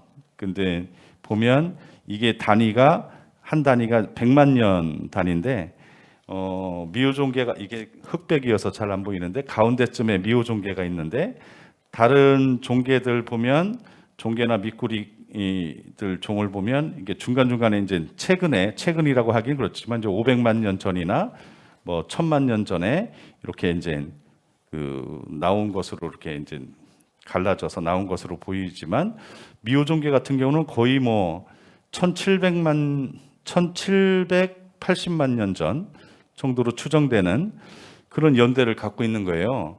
그러니까는 하나의 종속 과목 뭐 이거 아시죠? 제가 하여튼 근데 이 종이 아니라 하나의 원래 그 전에 뿌리인 속에 가까운 종이다. 이게 이제 뭐 러시아의 아무르강에도 뭐 확인이 됐다고는 하는데 세계적으로 엄청나게 귀한 종인 거예요, 이게. 그러니까. 그죠? 그러니까 우리 꼭 잘 지켜야 되겠다. 그걸 위해서 앞으로 많은 노력과 활동이 필요할 것 같고요. 그다음에 흰수마자 같은 경우는 우리 박현수 생물다양성협회 여기 충북 처장님이 뭐 이게 다른 데서 재작년에 흰수마자를 미우천 다리에서 확인하고 다른 곳에서 왔다고 얘기하셨던 것 같은데 제가 보기에는 이게 금강 본류의 것들이 그러니까 미호종계는 이동이 쉽지 않은데요. 흰수마자들은 이동을 좀 합니다. 제가 하여튼 전문가는 아니지만 좀 듣기로는 그래서 이 금강 본류의 흰수마자들이 지금 보의 수문 4대강 수문을 다 열고 나서 엄청 많이 돌아왔어요. 21년도에 조사했을 때는 순천향대학교 K워터하고 함께 조사했을 때는 1,600여 마리 정도가 채집이 될 정도로 엄청나게 돌아왔는데 한 7군데 정도 서식지가 있고요. 근데 여기 것들이 이제 미호강으로도 가는데 그 미호강의 서식지가 거의 없다는 거죠 현재. 아마 미우천 다리에서 발견되고 나서 이후에 아마 계속 발견이 안 되는 것 같습니다. 그래서 흰수마자의 경우는 미우강에서도 흰수마자 서식이 가능할 수 있도록 금강 본류의 흰수마자를 잘 살려야겠다. 지금 금강 본류의 흰수마자는 거의 절멸할 위기에 처해 있습니다. 그 많고 괜찮게 다시 복구가 돼 있는 서식지 모래 여울들이 거의 다 수몰됐습니다. 백제보의 수문을 닫아서 그 위에 있는 이제 그 공주 유구천까지도 거리가 꽤 되는데 거기도 거의 수몰되기 직전까지 지금 수위가 올라가 있고요. 거기는 지금 보존된 상태이긴 합니다만 그 위협에 처해 있는 상태고 그 다음에 공주보 수문을 대백제전이라는 행사를 하기 위해서 닫은 다음에 이유도 없이 계속 닫고 있는 상태예요. 지금은 지난주에 세종보를 재가동하기 위해서 그 장비가 들어가야 되기 때문에 세종보까지 물이 찬 거예요. 그래서 이거를 이제 하기 위해서 수위를 낮췄어요. 오늘 환경부 장관 다녀갔는데 단체에서도 반대하고 그랬는데 하여튼 여기까지도 다 수몰이 돼가지고 거기에 한 3군데의 서식지가 다 잠겨버린 거고 최근에는 수위를 낮춰서 거기 엊그제 야간 조사를 해보니까 확인이 됐고 그 다음에 세종보를 이제 재가동을 합니다. 세종의 불빛 우리나라 하여튼 불빛 이런 걸 되게 좋아해. 불빛 축제를 12월에 하는 모양이에요. 그것 때문에 지금 앞에 준설을 하고 세종보를 재가동해서 수문을 닫겠다는 건데 그 위에 한 5km 상류에 아까 얘기한 그 미호강의 최하류인 미호종계 복원지이기도 하고 흰수마자 서식지들이 거기 있는데 여기가 잠기지는 않아요. 수위에 영향을 받지는 않지만 유속이 느려지고 수문을 닫으면 유속이 느려지고 이물질들이 쌓이고 그러면서 서식지가 심각하게 훼손되면서 얘네들이 지천이라도 있으면 낙동강 같은 경우는 환강이나 여러 군데가 있어서 지천으로 피신도 할 수 있는데 피신할 곳이 없는 거예요. 피신할 모래 여울이 있는 지류 지천이 없는 거예요. 그래서 거의 다 절멸할 것으로 지금 보고 있습니다. 그래서 이런 걸 지켜가기 위해서 너무 길어지는 것 같은데 저는 하여튼 어떤 준설을 하든 벌채를 하든 버드나무 벌채 이런 것도 너무 많이 하는데 하여튼 조사와 분석도 필요하고 또 제대로 된 전문가 관련 전문가들하고 자문을 좀 구하든지 환경단체와 반드시 협의를 한다든지 이런 것들을 지역의 조례에 좀 놓든지 아니면 이런 관행을 만들든지 이런 게 필요할 것 같고 또 하나는 아까 그 진천 농다리에서도 미호종계가 발견됐다고 하는데 저희는 소규모 지역에라도 계속 그 생태 보호 지역 지정 이런 것들을 할 수 있도록 계속 좀 우리가 운동을 좀 펼쳐가야 되지 않겠냐 이런 생각이 들고 아까 시민과학도 저도 감명 깊게 들었는데요. 시민과학에 기반한 세계적인 트렌드이지 않습니까? 그 뉴턴이나 다윈도 시민과학자 출신인 거 아시나요? 네, 시민과학에 기반해서 단지 데이터를 수집하고 조사 결과를 취합하는 이런 정도가 아니라 더 확장해서 인식 개선하고 제도도 바꾸고 정책도 개선해가는 그런 역할을 할 수 있도록 그런 시민과학에 기반한 생태조사를 미호강에서 계속 펼쳐나갔으면 좋겠습니다. 너무 길어졌습니다. 죄송합니다. 알겠습니다. 감사드립니다. 미호종계하고 신수마자에 대해서 여러 가지를 말씀을 해주셨습니다. 특히 이제 미오전개가 본류에 이제 발견이 되고 그 다음에 그 또 전체적으로 김육수 박사님이 그 신종으로 분류해서 했을 때 굉장히 그 기원을 볼 때 매우 귀중한 종이기 때문에 기본적으로 이제 미오전개를 이제 복원을 지속적으로 해야 된다. 하는 말씀하셨고, 이제 신수마자는 약간 좀 이동성이 좀 가능하기 때문에 이제 보호 얘기를 하셨습니다. 그래서 보를 열었을 때 기본적으로 서식지뿐만 아니라 아마 개체 정도 더 많다고 그렇게 하셨습니다. 사실 보라고 하는 것은 물을 가두는 것이기 때문에 보가 많다라는 것은 그만큼 우리가 얘기할 때 기본적으로 육지에 있는 영양분이 알칼리 성분이 바닥까지 가져야 됩니다. 철 포함해서. 근데 이제 이것이 볼을 설치하게 되면은 그게 이제 막히게 되겠죠. 그래서 막히면서 그게 쌓이면서 우리가 기본적으로 여러 가지 조류가 많이 발생하게 되는데 또 수심도 깊어짐으로 인해 가지고 생태계가 생활하기에 굉장히 어려워집니다. 그래서 이 볼을 얼마 적정 높이를 유지하면서 그 다음에 농수 관계도 사용을 하고 그 다음에 물은 흘러가게 만들고 이 두 가지를 잘 살리도록 해야 됩니다. 그래서 보가 너무 많아도 안 되고 보의 적정수를 하되 높이는 낮게 만들면서 이제 같이 해야 생태계가 살아갈 것 같습니다. 이런 것을 할 때 뭔가 여러 가지 이제 개발하고 할 때 혼자 하지 말고 협의체를 구성해서 조례에 넣어서 같이 함께 하는 게 아까 우리 공존이라는 말을 했잖아요. 앞으로는 그런 쪽으로 좀 접근을 해야 되지 않을까 하는 생각이 들고요. 그다음 우리가 필요하다고 생각하면은 그 생태 보호 지역으로 좀 지정을 해서 그리고 또 특히 요즘은 전문가를 해서 전문가는 조사하는 건데 시민과 기반으로 해서 실천 직접 할 수 있는 분들이 위주로 하자라는 그런 것들을 제안을 하신 것 같아요. 꼭 그 필요하다고 생각이 됩니다. 예, 시간이 많이 갔지만 그래도 여기에 남아 앉아 계신 분들은 충분히 그 시간을 할애해 주실 줄 믿고 마지막 신택수 국토환경연구원 대표이사님께서 토론해 주시겠습니다. 예.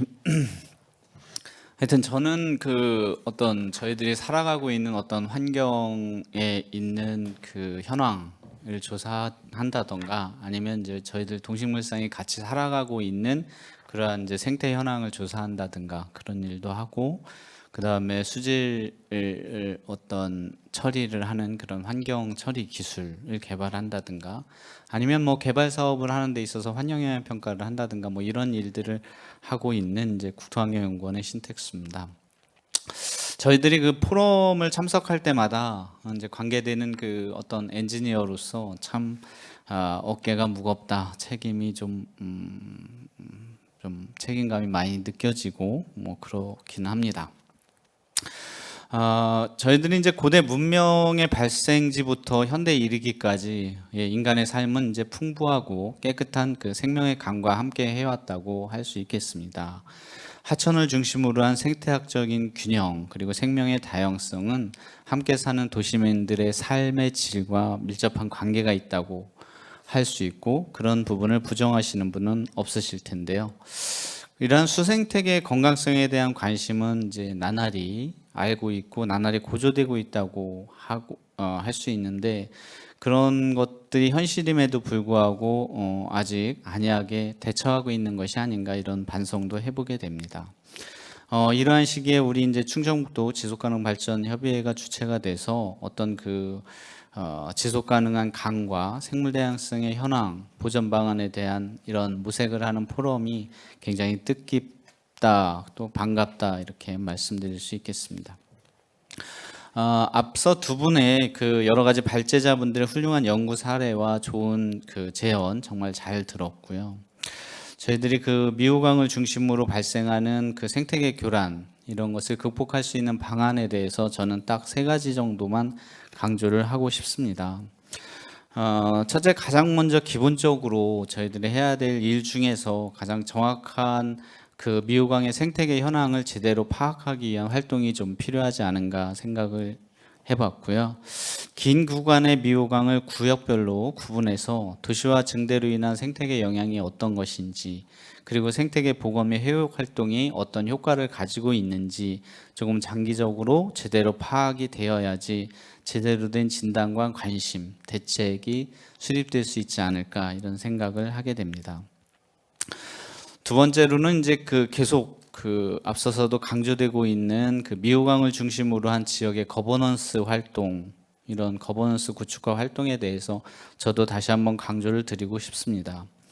지금까지도 이제 미호강을 중심으로 한 시민단체를 중심으로 하는 그런 시민들의 거버넌스 활동이 매우 활발하게 전개가 됐고, 그러한 삼생 협력 방안은 저희들이 이러한 노력들이 인정이 돼서 작년에 이제 물환경 대상으로 미호강 주변에 있는 활동들이 이제 선정되기도 했습니다.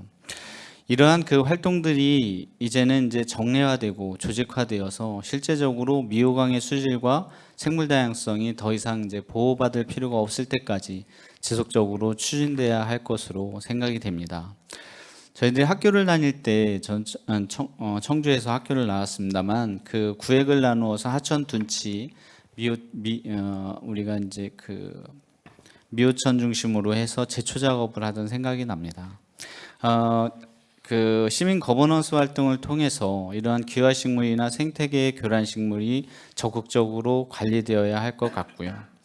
생태계 교란종의 퇴치라든가 유역 내 주거지역 또는 농촌지역, 축산단지를 비롯한 농산업시설 등의 발생 주체의 자발적인 참여를 통해서 B.5연문의 관리 방안도 유도될 수 있지 않을까 이런 기대를 해봅니다. 마지막으로 계속 강조되고 있기는 합니다만 미호강 유역의 산재에 있는 축산단지에 대해 말씀드리고자 합니다. 이러한 산재되어 있는 축산단지에 대한 개선이라든가 변화는 어떤 형태로든 필요할 것으로 생각이 되는데요. 저희들이 강 주변에 축산업이 분포하는 것 자체가 바람직하지 않다고 보면 시군의 조례 등을 통해서 일정 구역 내에 축산업의 새로운 유입을 좀 차단하고 기존의 시설에 대한 퇴로를 확보해 주는 부분을 좀 고민해야 되지 않을까 이런 생각이 듭니다. 타시군에서 성공적으로 정착시킨 것으로 지금 평가받고 있는 농촌 재생 뉴딜 사업 같은 것을 참고해서 필요한 부분이 있으면 벤치마킹을 하는 것도 좋은 방법이라고 생각이 됩니다. 그렇지만 이제 기존의 시설 규모나 아니면 법률적인 인허가상 그런 한계를 통해서 이러한 시설에 대해서 퇴로를 열어주기 힘들다고 한다면 다른 대안으로는 농림부 등을 중심으로 해서 정부의 여러 부처에서 추진하고 있는 탄소 배출 저감과 관련된 여러 가지 가축 분뇨에 대한 자원화 시설, 이런 시설에 대한 연구 사업이라든가 아니면 실증 플랜트라든가 지원 사업 이런 것들이 많이 있는데, 그런 쪽에 적극적으로 좀 응모를 하고 제안을 해서 점오염원이라든가 거기에서 유발되는 B.5염원 또는 이제 주민들에게 불편을 주는 악취, 오염 같은 것을 획기적으로 줄일 수 있는 어떤 환경 친화적인 축산 단지가 조성되고 그렇게 할 수 있도록 고민해야 하는 부분이 아닌가 이런 생각이 듭니다.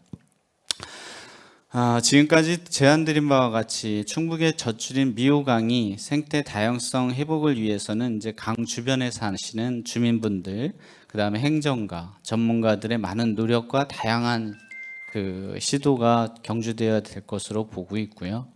이러한 노력들이 바람직한 결실을 맺으면 다양하고 건강한 수변 생태계만큼이나 행복한 도시민들의 높은 삶의 질을 기대할 수 있을 것으로 생각이 됩니다. 예, 감사합니다. 네, 발표 감사합니다.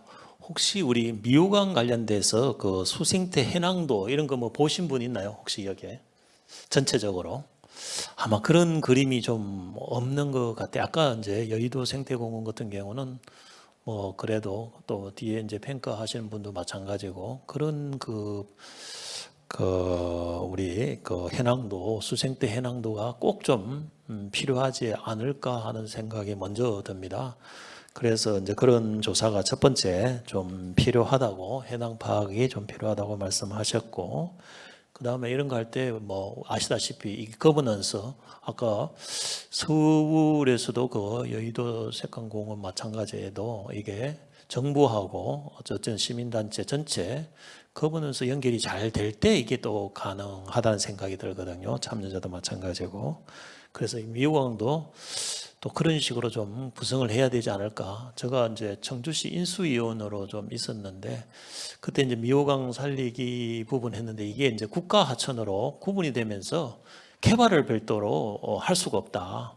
그래서 이제 자연 그대로 보존을 해야 된다. 아까 자연 스스로 두면은 잘 되는데 최근에 또 수해가 났기 때문에 홍수 수해가 났기 때문에 아마 정비가 들어갔는데 그 홍수 수해 원인은 두 관리가 아닌가 하는 생각이 좀 들어요. 거대한 그 유량을 어떻게 다 그 유지할 수 있는가, 하중 자체를 견딜 수 있는가를 판단만 그래 좀 잘했더라면 아마 그런 일은 없었을 것 같은데 어쨌든 그런 부분에 대해서 적극적인 거버넌스 구축과 활동이 필요하고 그다음 특히 아까 이제 축산단지 여러 가지 개선 대책을 제안해 주셨습니다. 점, 비점 오염, 악취, 그 여러 가지 유입, 그다음 이런 것들을 좀 조례로 담아가지고 그 관련된 그 축산단지가 기본적으로 다른 쪽으로 유입을 테러를 확보를 하고 유입은 좀 차단해서 미호강을 살리기 프로젝트를 해야 된다. 사실 이제 오늘 이런 내용들을 토론자분들께서 해주신 이런 내용들을 가지고 우리가 나름대로 이제 어떻게 해야 될지 좀 이렇게 안이 서는 것 같습니다. 그래서 전체적으로 이제 발제하신 두 분의 내용 그리고 이제 토론하신 내용을 좀 근거로 삼아서 간단하게 정리를 좀 해 주시기 바랍니다. 그러면은 먼저 발제하신 그 여명철 우리 그 사회협동조합 한강 대표님께서 먼저 간단하게 말씀해 주시죠. 그리고 아까 질문에도 답변해 주시기 바랍니다. 해당되시는 분. 네, 저는 제 얘기부터 좀 하고 싶습니다. 그 이제 우리 환경을 하시는 분들이 토론을 하면은 이제 많이들 말씀하시는 게 조사도 잘하고 계획도 잘 세우고 제도도 만들고 거버넌스도 하고 대책도 구체적으로 세워서 정말 잘 역할을 해야 된다라고 이제 말씀을 합니다.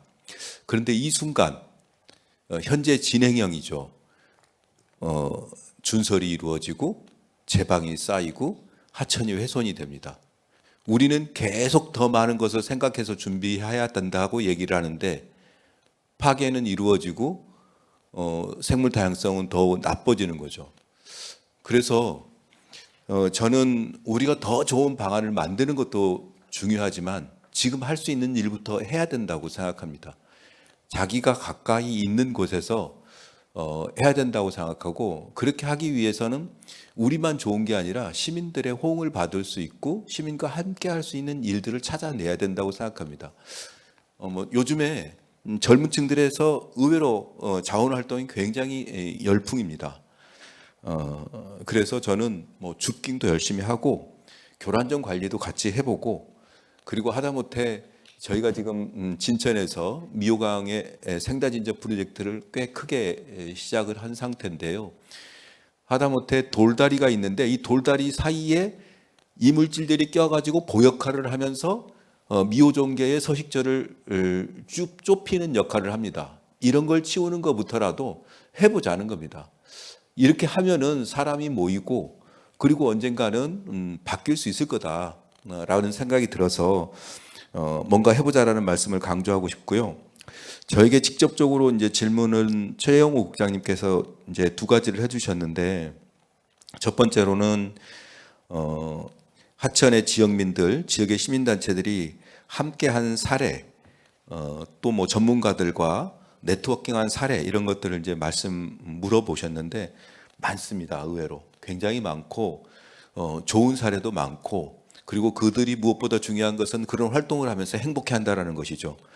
우리 색강같이 이렇게 시민들이 어느 공간을 관리한 사례는 이제 색강이 있고 우리 같은 경우가 매우 특별한 게 아니라 팔당에 가면 갈산공원이라는 데가 있습니다. 거기는 좀 더 작은 규모인데 지역 주민들이 팔당의 주변의 수변을 아주 열심히 가꿨어요. 그리고 그 공간을 통해 가지고 공동체가 형성이 되고 그분들이 그 안에서 굉장히 보람을 느끼고 행복해합니다.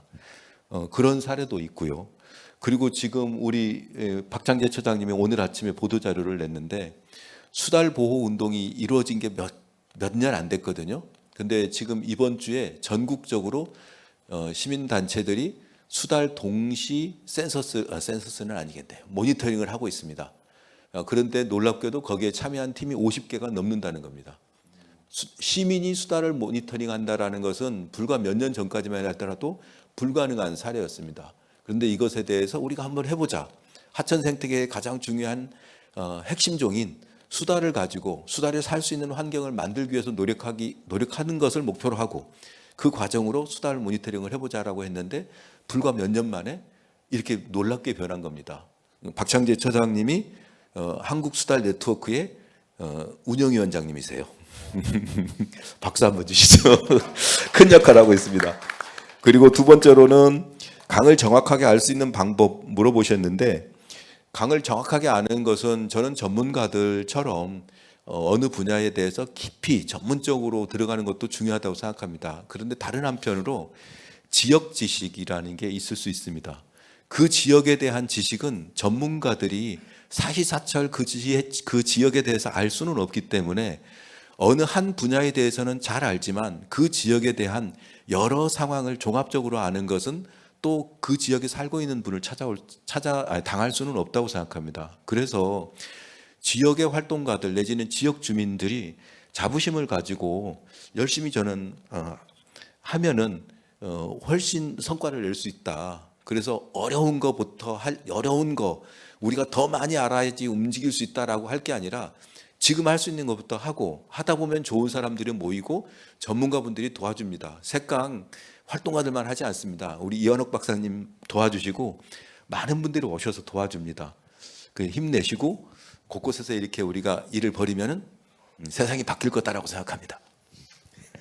네, 감사합니다. 예, 다음은 우리 그 박정호 생태계 조사 평가 협의 회장님께서 마무리해 주시겠습니다. 오늘 뭐 너무 공부를 많이 하는 것 같아서 머리가 좀 아픕니다. 네.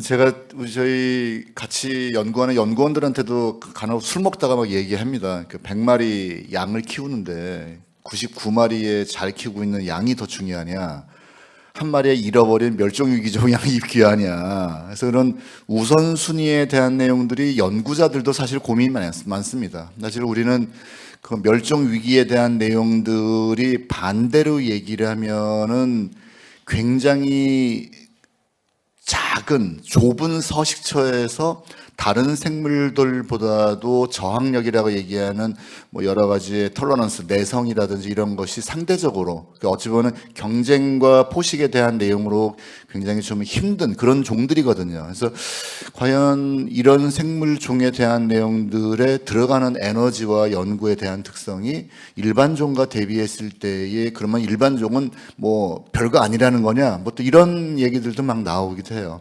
그 중심점에 바로 이제 우리가 그러니까 인간이 결국은 그거를 같이 조절하는 역할이 필요하지 않을까 생각되고요.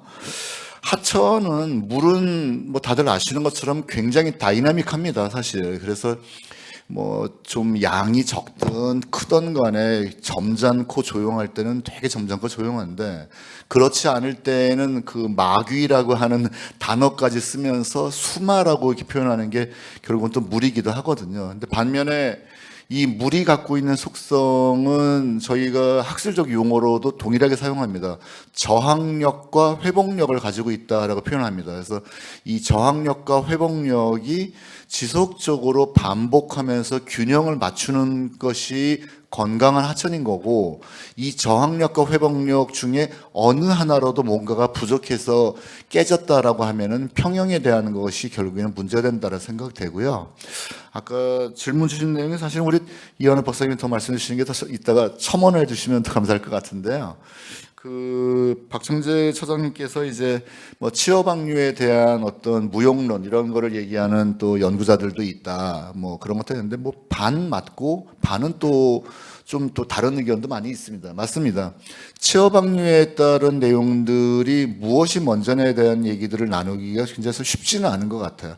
대신에 조금 개진된 의견이 나오는 거는 이제 앞으로는 치어보다는 조금 더 성장한, 즉, 이 기존에 이제 실내에서 키웠던 이런 생물들에 대한 것이 좀 순화 과정을 거쳐서 한다는 것이 오히려 폐사율, 죽는 확률을 줄일 수 있다. 한마디로 뭐 10,000마리를 치어를 방류했는데 실제 살아남는 거는 뭐 1%, 5%도 안 되더라라고 하는 이 치어 방류의 예산의 낭비라든지 문제점 이런 걸 또 탓하시는 분들도 계시고요. 그 의견도 맞고 또 반대로 또 아니 뭐 물그릇은 구멍이 났는데 들였다 치어만 넣으면 뭐하냐. 그러니까 오히려 서식처가 잘 보존되고 깨끗해야 건강해야지만 그 치어들이라든지 얘네들을 넣어서라도 살아갈 수 있을 거 아니냐라고 하는데 결국은 경제적 효용성이 늘 우선되는 것 같았습니다. 그러니까 어떤 것이 더 문제냐에 대한 내용들은 항상 뒤에 이제 이야기하는 담론으로 어떻게 남는 경우가 많았고 무엇에 대한 중요성을 오히려 시민과 같이 문제 제기를 하는 거에 따라서 어느 장소는 과학적 사실을 바탕으로 해서 서식처가 먼저 중요하다라고 하면 그거를 따라가는 게 맞는 거고 또 어느 장소는 야 여기는 절대적으로 예전에 비해서 이런 개체수에 대한 그 격감이 벌어지니까 치어 방류에 대한 것이 지속적으로 벌어진다라고 하는 것이 또 이렇게 힘을 실을 수도 있을 것 같습니다.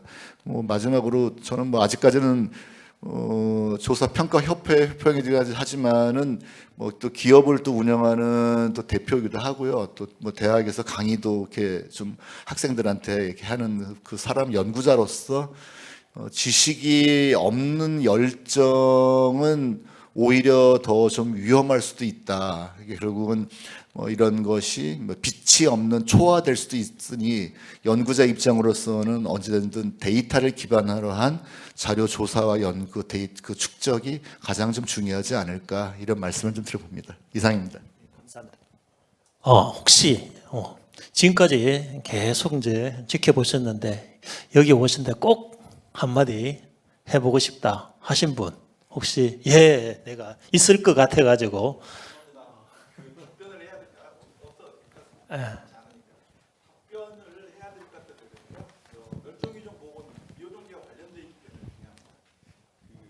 제일 중요하게 생각하는 게 서식지 내 보존과 서식지 외 보존이라고 합니다. 실제 보면 자연하천에서 살 수 있는 종의 서식지 내 보존이 가장 중요합니다. 그렇게 해야 우선되고 그래서 여기에서 지표종도 만들어주고 여러 가지 걸 하게 됩니다. 그런데 세계적으로 멸종된 종 중에 지금도 그 보호시설에서만 살고 있는 종들도 굉장히 많습니다. 그러니까 서식지 내 보존이 불가능할 때는 서식지 외 보존이라도 해서 서식지가 완전하게 되고 완성이 되거나 그 전에 나빴던 개발들이 다 끝나고 난 뒤에 복원을 하게 되면 굉장히 번식하는 경우가 많습니다. 그래서 저희들 과학자들의 입장들은 저는 이제 수산 쪽에 있는 국립수산과학원에 있을 때는 그걸 이해관계 당사자들이죠. 그러니까 고기를 잡는 어부들이 원하는 것은 계속 방류를 해야 됩니다. 왜 그러냐면 먹이 피라미드의 상층에 있는 것들이 자원으로 중요하기 때문에. 근데 지금 이 멸종위기는 좀 다른 문제입니다. 근데 제가 경험을 해보니까 그 얼음치를 1년, 2년 할 때 굉장히 실망을 했습니다. 1, 2년 하면 복원될 줄 알았어요. 근데 그게 안 되더라고요, 계속. 근데 한 5년쯤 지나니까 나올 수도 있겠네 하는데 한 15년 지나니까 지금은 금강의 얼음치가 완전히 복원됐다고 보거든요. 왜 그러냐고 봤더니 그 사이에 금강의 환경이 너무 좋아진 겁니다. 10년 동안 10년 전에 비해서. 그러니까 지속적인 방류와 그다음에 서식지 회복에 대한 노력이 같이 이루어지고 있고 우리나라 같이 지금 굉장히 하천에 대한 많은 관심들이 늘어난다면 저는 방류는 지속적으로 하는 것들도 필요하고 뭐 여러 가지 그거고 그다음에 그 서식지에 대한 보존들에 대한 것들은 우리 염 대표님 얘기하는데 다 큰 것은 계획하고 하는 거고 여기 계신 분들이 할 수 있는 일 아닙니다. 다 공무원들, 정치인들, 국회의원들, 대통령인데 아무도 안고 있잖아요. 안 왔잖아요. 그러니까 여러분들이 할 수 있는 작은 일들을 하게 되면 제가 염 대표님을 지금 여의도 색광공원 모니터할 때 계속 같이 가는데 전문가들은 하고 싶습니다. 자리가 없어서 못 하는 거거든요. 전문가들을 좀 신뢰해 주시고 전문가들과 같이 해줬으면 좋겠습니다. 예.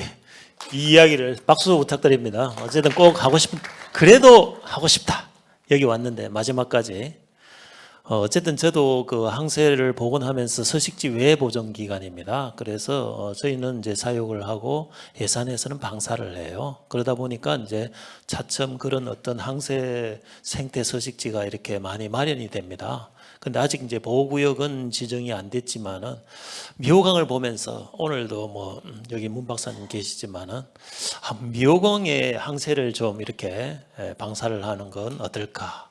이게 이제 미호강이 그만큼 서식지 환경이 좋아져서 뭐 미꾸라지라든지 다른 여러 가지 어종이 풍부해야 이게 또 가능하기 때문에 그래서 사실 이제 가장 중요한 거는 우리가 지속가능 발전 협의회도 있지만은 지속가능에서 가장 중요한 게 첫 번째 문제를 인식하는 겁니다. 그래서 어디 이 미호강 살리기 프로젝트를 했을 때 어느 부분이 문제인지를 정확하게 잡아내야 될 것 같습니다. 일단 그게 아직 완성이 되지 않은 것 같아요. 그래서 그렇게 하기 위해서는 이게 공짜가 없어요. 이게 사실 청주시나 충북도에서 아까처럼 서울시처럼 1억 5천 누군가가 이렇게 열심히 실천을 했을 때 이게 거버넌스 차원에서 이제 돈도 좀 어느 정도 지급이 되면은 아마 이것도 순차적으로 일어나지 않을까 하는 생각이 듭니다. 오늘 제가 이제 자장을 하면서 이 미호강 살리기를 좀 더 적극적으로 좀 함께 같이 하는 게 중요하다라는 생각이 들었습니다. 그래서 공존, 저희들도 이제 항세 외에 검은 항세, 먹항세를 도입하려고 하는데 이 항세는 논 생태계입니다. 먹항새는 숲 생태계예요. 그래서 논 생태계와 숲 생태계를 같이 살리면서 그 공존과 또 희고 검은 게 또 화합이잖아요. 그죠? 조화. 그래서 저는 공존과 조화라는 이 명칭을 내걸면서 이제 항세 보훈을 지속적으로 하려고 하고 있는데 그런 것이 좀 잘 되기 위해서 가까운 먼저 이 미호강부터 살리기를 해야 되겠다. 그래서 오늘 우리 어쨌든 포럼 자체가 정말 그 미호강 살리기에 시작점이 되고 이미 시작했겠죠, 그죠? 그런데 좀 더 이제 체계적으로 우리가 할 수 있는 계기가 되고 각자가 자기 그 영역에 가서 아까 우리 거버넌스 얘기하셨잖아요, 그죠? 거버넌스의 역할을 좀 찾아서 무엇을 할지 다음에는 좀 더 이제 실천 이 미호강 살리기 완전 프로젝트를 좀 부분적으로 나눠가지고 할 수 있는 그것을 좀 마련해서 단계적으로 좀 나아가는 것도 굉장히 좋은 것 같아요. 그래서 여러 가지 실천 포럼 외에도 행사를 해서 정말 우리가 미호강 살리기를 확실히 해서 정말 이 청주시에 나름대로 멋진 강이 될 수 있도록 다 같이 노력합시다. 다 같이 이렇게 참여해 주신 우리 발제자분하고 토론자 대단히 감사드립니다. 예.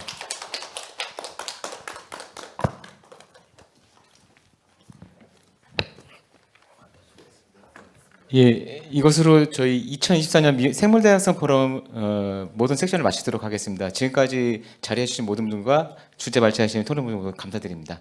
큰 박수로 마치는 걸로 하겠습니다.